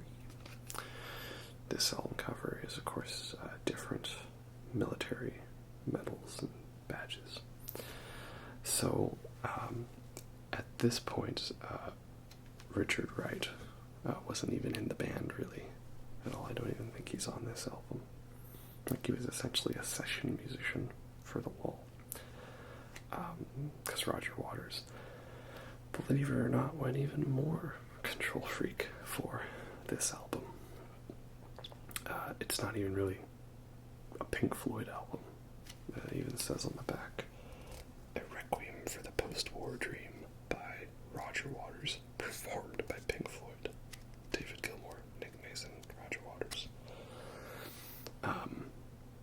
So, this album, hesitate to even call it a rock album. The only real song that fits that description is something like Not Now, John, or maybe The Final Cut. But the original idea for the album was that it was going to be called Spare Bricks, and the idea was to take all of the leftover demos and concepts that didn't end up on the wall and make a new album out of them. Though Dave Gilmour was hesitant, his thought process being, hey, if we cut all these ideas from the previous album, then why are they all of a sudden good enough now? Right? Why would we do that? But Roger Waters was insistent. At the time, in the 80s, early 80s, Margaret Thatcher was Prime Minister, right? Yeah, of Britain. And then Britain was involved in the Falklands? Falcons? I'm not sure exactly. I don't remember the spelling off the top of my head. But that war, the Falklands War, which is, I think there are a couple of islands off of Argentina, South America, which he felt was like, a needless war. And that incident heavily inspired his lyrical writing on the final cut. It's partially more tribute to his father. It even says here, for Eric Fletcher Waters, 1913 to 1944. And so partially a tribute to his father, partially a critique of Margaret Thatcher, and partially a sequel, may or may not, to The Wall, and also a warning about nuclear annihilation. You see on the inside there's 3 photos here, and the 3 photos really tell the whole story. First one, hand holding a poppy, soldier in the field, innocent, peaceful. Second one, the rising sun logo on a welder, possibly creating some kind of weapon of mass destruction. And the final photo, a nuclear annihilation, and the same poppy earlier, eventually about to be incinerated. And that's what the final song, Two Suns in the Sunset, is about. 2 suns, the nuclear sun. So, it's not really an album you can just, casually listen to, right? This is one you kind of got to put on and experience as a whole work, not as a collection of songs, which is not a bad thing, of course. I like concept albums, especially when the idea is that the whole piece is its own work. But because musically it's so bare bones, and it's all really just about the lyrics and the poetry and stuff. It's not one you could just go and listen to whenever, you know. I would like to get this one on vinyl because I do think it's a good album. Just, you know, one that I don't listen to that much because, like, I've listened to it and I know it very well, but I don't really need to. And I'm not really just going to, you know, casually throw a song from this necessarily into the playlist. And you can definitely tell that Roger Waters is basically running the show. I mean, Dave Gilmour barely gets any guitar solos in this album. Most of them are very short. And the song, The Final Cut, basically sounds like Discount Comfortably Numb, even with the same strings doing that da-do-do, da-do-do-do, da-do-do. So, yeah, it's a good album, I'd say, alright, but inevitably this would lead to a bit of a breakup in Pink Floyd. So, Pink Floyd never toured for The Final Cut. Basically, they finished the album, released it, and then kind of went their separate ways for a bit, working on solo albums. And then, eventually, the group kind of just disbanded, you know. That was it. But eventually, in 1987, there was a resurgence of the band, and this was on the album A Momentary Lapse of Reason. And the cool thing about this art is that that's not any kind of photographic fakery. They really put all these beds out here on the beach for these photos. And apparently it rained overnight before they could take the photos, so it kind of ruined it. You know. But yeah, it definitely is quite the memorable image. So, this album, essentially Pink Floyd was only a two-piece band because the only official members that were in the band were Dave Gilmour and Nick Mason. Richard Wright is on the album, but I think he's more still considered a session musician than an actual member of the band, which is why on the inside here that photograph only has David Gilmour and Nick Mason. So there was obviously a lot of controversy on this album, and I think there still is regarding this era of Pink Floyd, because Roger Waters was very insistent that he was Pink Floyd, and that Pink Floyd could not exist as a band without him and his contributions. Which is unfortunate, because it'd be nice if they could all get along together, you know, and just, you know, hang out and chill and, you know, make some good music, but unfortunately that's not always how it is. And as much as I love Roger Waters, he can be quite egocentric, that's for sure. So he was insistent that this does not count as Pink Floyd, that it's some other band, some other entity, but not Pink Floyd, because he's not on it. And yes, this is stylistically different from previous Pink Floyd albums. Because now the majority of songs are written by David Gilmour with input from producers and, you know, other people. His wife, Polly, I'm pretty sure has some writing credits on the next album. But it's basically the David Gilmour show now. Now, the good thing about that is that means we get a lot of really good David Gilmour solos, like in Terminal Frost, Sorrow, Learning to Fly, and On the Turning Away. Yeah, a lot of great guitar work on this album.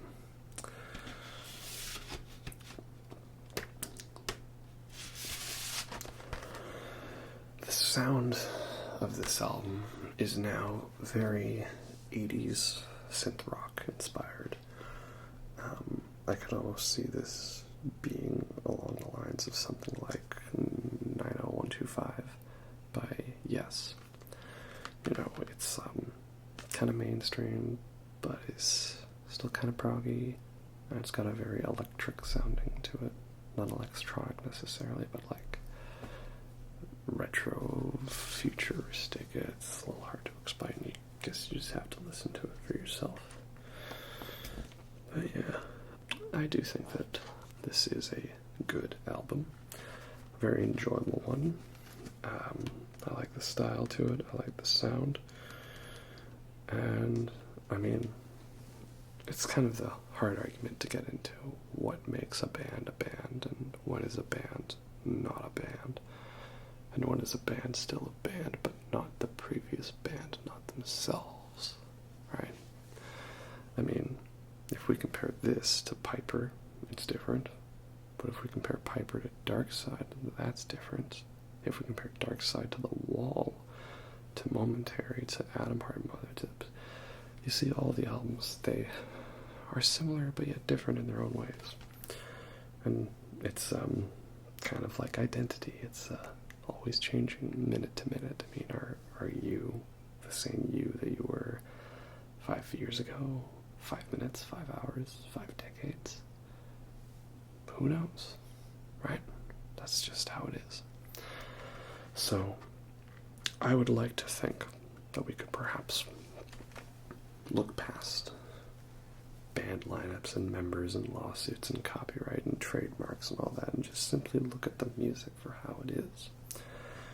And I would say there's a lot of enjoyable music on A Momentary Lapse of Reason. But if you are going to be one of those people that's like a hashtag not my Pink Floyd, well, I'm afraid there's not much I can do. After all, it's not easy banging your head against some mad bugger's wall. And here we have the mini CD, mini record. I don't know if it's intentional, but I feel like the color is a little different on this one compared to the actual record, perhaps. But yes, give this album a chance, at the very least, you know. If you don't like it, you don't have to listen to it. All those other classic albums that you love, they aren't going anywhere. Still at your disposal. I want to give a quick shout out to a music DVD that I have. So the end of the 80s is when the Berlin Wall, dividing Germany into East and West Germany, finally came down, a major symbol of the Cold War. And so what happened was Roger Waters was able to hold a concert with a whole bunch of musical guest artists, basically at the ruins of the Berlin Wall, and he performed the entire Wall album live.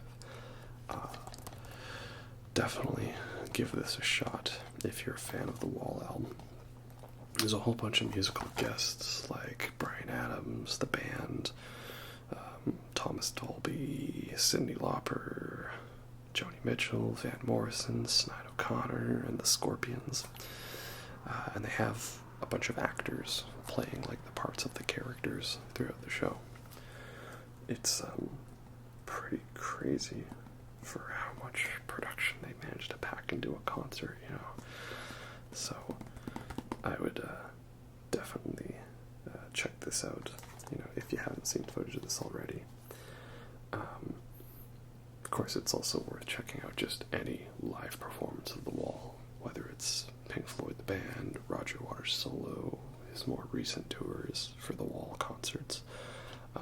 Check it out, because what they do live, like they have like a fake plane crashing, pyrotechnics, and giant balloon puppets, a whole bunch of kids dancing on stage for Another Brick in the Wall Part 2. They have a wall built physically between the band and the audience, and they project images onto it. It's very fantastic, definitely an insane spectacle you need to see. So, much time passes, and the Gilmour-led Pink Floyd soldiers on, and they end up making another studio album for 1994. And this is The Division Bell. And there's so many different versions of this artwork. I remember the original one I had on iTunes. It was nighttime, and it was more purple than blue. And the idea behind this album is it's kind of a concept album. It's about a failure to communicate between arguing parties. And that's why we have these statues here kind of motionless and trying to talk to each other and communicate. And we see this on like the back cover where there's like these lights. And I picture this as, like information going back and forth. And then the gatefold, we have similar images like such. So it's a concept album about a lack of communication between two different parties, and I feel that there was a lot of the Gilmour Waters tension that inspired this album. I mean, one of the last lyrics near the end of the album on a song called Lost for Words is along the lines of, I open the door to my enemies and I ask, could we wipe the slate clean? But they tell me to please go and fuck myself. You know, you just can't win. And that's how it is. Sometimes you try your hardest to fix things, but you can't always win, unfortunately. So, I really love this album, and it's sad that so many people dismiss it as being, commercial rock garbage produced by a fake Pink Floyd. So, Richard Wright was now back as a full member of the band. And on this album, he actually gets a lot more writing credits. And he even gets lead vocals on Wearing the Inside Out. But, yeah, this whole album, it's really just about this lack of communication, what do you want from me? Should I sing until I can't sing anymore? Play these strings until my fingers are raw? You're so hard to please. What do you want from me? Polls apart, perhaps, about Syd Barrett or Roger Waters. Did you know it was all going to go so wrong for you? And did you see it was all going to be so right for me? Why did we tell you then? You were always the golden boy then, and that you never lose the light in your eyes.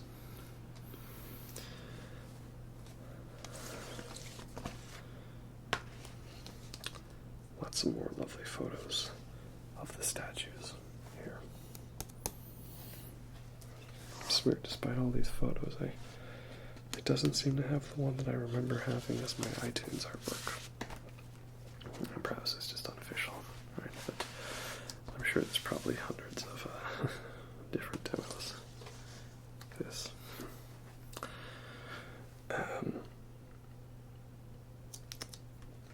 Another couple of great songs, Take It Back and Coming Back to Life. Both very great songs, I think very underrated. Coming Back to Life has some of Dave Gilmour's best guitar work. Any Pink Floyd song, basically, in there. And you got Keep Talking, which has a vocal input from Stephen Hawking, from a telephone commercial, I think. Because for millions of years, mankind lived just like the animals.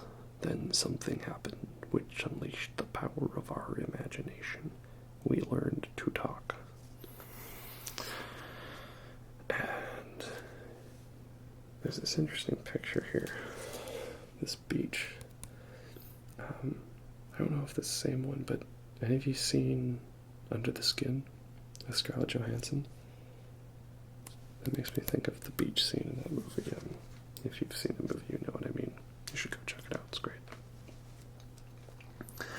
And this album ends with one of the best Pink Floyd songs, High Hopes, which is just like a song I feel that sums up everything about Pink Floyd as a band and their life experience, and just feels very autobiographical. So, a very great song, and ends with a very emotional slide guitar solo, pretty much a tearjerker solo. This whole album is just great guitar work, great solo after solo, right? Like, if you needed more reinforcement of why David Gilmour is one of the best guitar players, this album will do that. And it ends with this line, "The endless river, forever and ever." And that would be the sort of last Pink Floyd album. Sort of. We got one more to go, but it counts. Counts. Kinda, sorta, maybe. It's a bit of an odd one. But yeah, that's The Division Bell. Really great album. I think this is one of Pink Floyd's best. And it, again, like Momentary, Lapse of Reason, it saddens me that some might dismiss this because it doesn't have Roger Waters. Again, at the very least, give it a chance. If you don't like it, you don't have to listen to it ever again. You can toss it away and go back to listening to Obscured by Clouds or Dark Side or whatever one you want. You do you. And here's the mini vinyl version. And again, I feel like this picture is a little darker than the full-size one. It also has text here, which that one does not. And then the back picture is different. And this, I remember seeing this as like the front cover. So, I don't know. Unless, of course, this was based off of the original vinyl release, and that's a new one with new artwork that's perhaps been changed a bit, which is possible. Sometimes bands do that, you know. And that's alright, that's just how it is. Another shout out I want to give to a Pink Floyd concert film. This is the double DVD Pulse. And this was recorded on the Division Bell tour in 1994, Earl's Court, London. And this is a really great concert film and a very great set list. It opens with a near complete performance of Shine On You, Crazy Diamond. When they played it live, they would do a bit of a shortened version where they could like put together most of the main parts of the song but not play the full 27 minutes. The first half is mostly new Pink Floyd songs like Learning to Fly and Coming Back to Life and Sorrow. But at the end of the set there's a couple of classics like Another Brick in the Wall Part 2 and One of These Days. And then the second half is the entirety of Dark Side of the Moon performed live. And it ends with Wish You Were Here, Comfortably Numb, and an amazing performance of Run Like Hell. If you want to experience what people are talking about when they say that Pink Floyd has a really cool laser light show, watch the end of Run Like Hell or Comfortably Numb. Like, it's really fantastic. And the other one I don't have is Delicate Sound of Thunder, which was recorded for the Momentary Lapse of Reason tour. And both of these, I think Pink Floyd's been in the process of like remastering them and uploading them onto YouTube. So they're there for your viewing pleasure. But yeah, definitely check out some live Division Bell stuff. Very, very impressive. Well, we've got one more album to talk about, and that is the 2014 release of The Endless River, which I don't have a physical copy of. and it wasn't part of that box set because that box set existed long before this album did. So, The Endless River is basically Dave Gilmour taking unused ideas and recordings and little snippets here and there from the Division Bell sessions, and then reworking them to create this, 50-minute long, mostly ambient piece. It's almost entirely instrumental except for the last song, which is the only, proper, song, with lyrics. Though there is a track where Stephen Hawking is featured again. So, in a way, he's the main lead vocalist on the album, which is pretty cool. And it's a decent album, It was never meant to be, a big, crazy game changer. And did it have to exist? No, but has it really done anything wrong by existing? Well, no, not really. It was just, hey, what if we kind of took that concept from the end of High Hopes, The Endless River, and we made this nice little final coda to the album, similar to, how Coda by Led Zeppelin exists. It's a collection of B-sides and studio outtakes and stuff like that. Or, in a way, the final cut was already that version to the wall.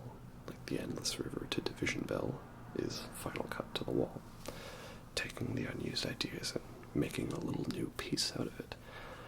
And yeah, it's enjoyable, but I don't know, not anything special, but we all knew it wasn't going to be, Pink Floyd all of a sudden coming out with an album that was pretty much all by one member and just rehashing some old recordings. It wasn't like Tool all of a sudden coming out with a new album, or Black Sabbath, right, where it was like, oh, we've got all these new ideas and stuff, let's see what we have. It was just, it's working up a little personal project. And that's fine. Though I'm sure Roger Waters was once again annoyed that there was a Pink Floyd album without his name on it, so make of that what you will. The cool thing about this, oh, by the way, Pink Floyd box set, is it comes with this really nice poster. It says, Pink Floyd still first in space. And you can see on it that there's a whole bunch of different pictures of Pink Floyd album art and promotional material. So, there's Wish You Were Here and Saucerful of Secrets. The Man with All the Light Bulbs is the live album Delicate Sound of Thunder, which was recorded on the Momentary Lapse of Reason tour. And the Four Masks is the Is There Anybody Out There album, which was a live album recorded when they toured the wall in 80 to 81. And a whole bunch of other collage of artworks like that.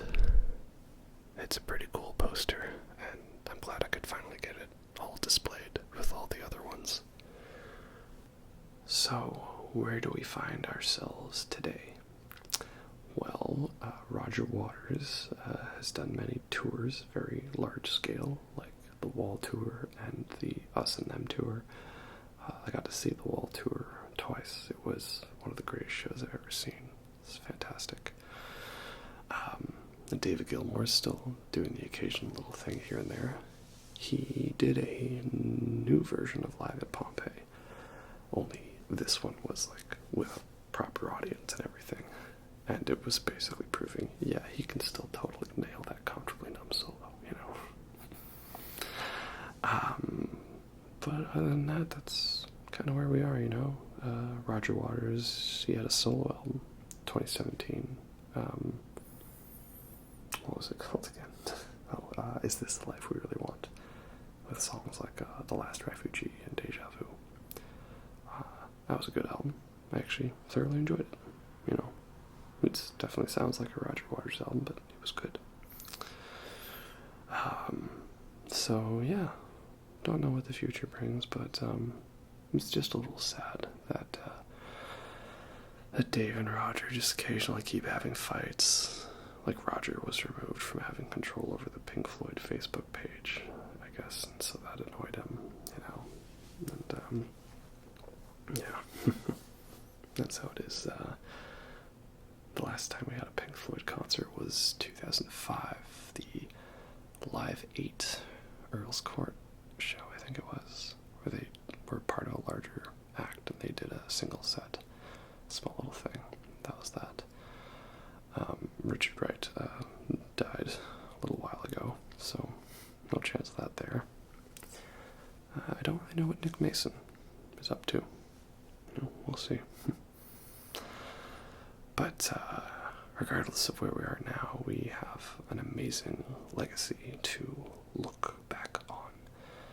A band that has persevered through many different genres and decades and stylistic changes.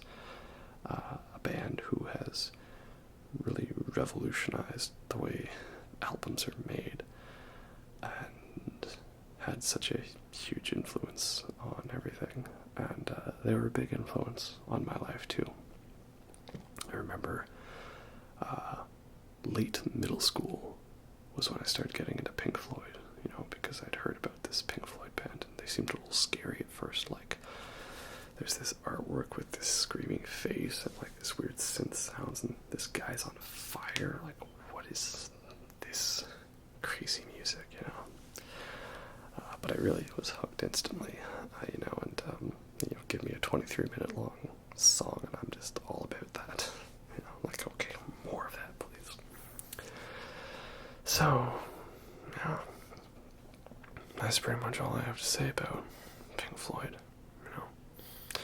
Really great band that hopefully you check out if you haven't already, and hope you enjoyed all my rants. I'm sure even with the length of a video like this at over 2.5 hours, that I still probably missed out on a few details, but that's the nature of how it is. Anyways, hope you all enjoyed that, and I'll catch you next time. Have a good night. Isn't this where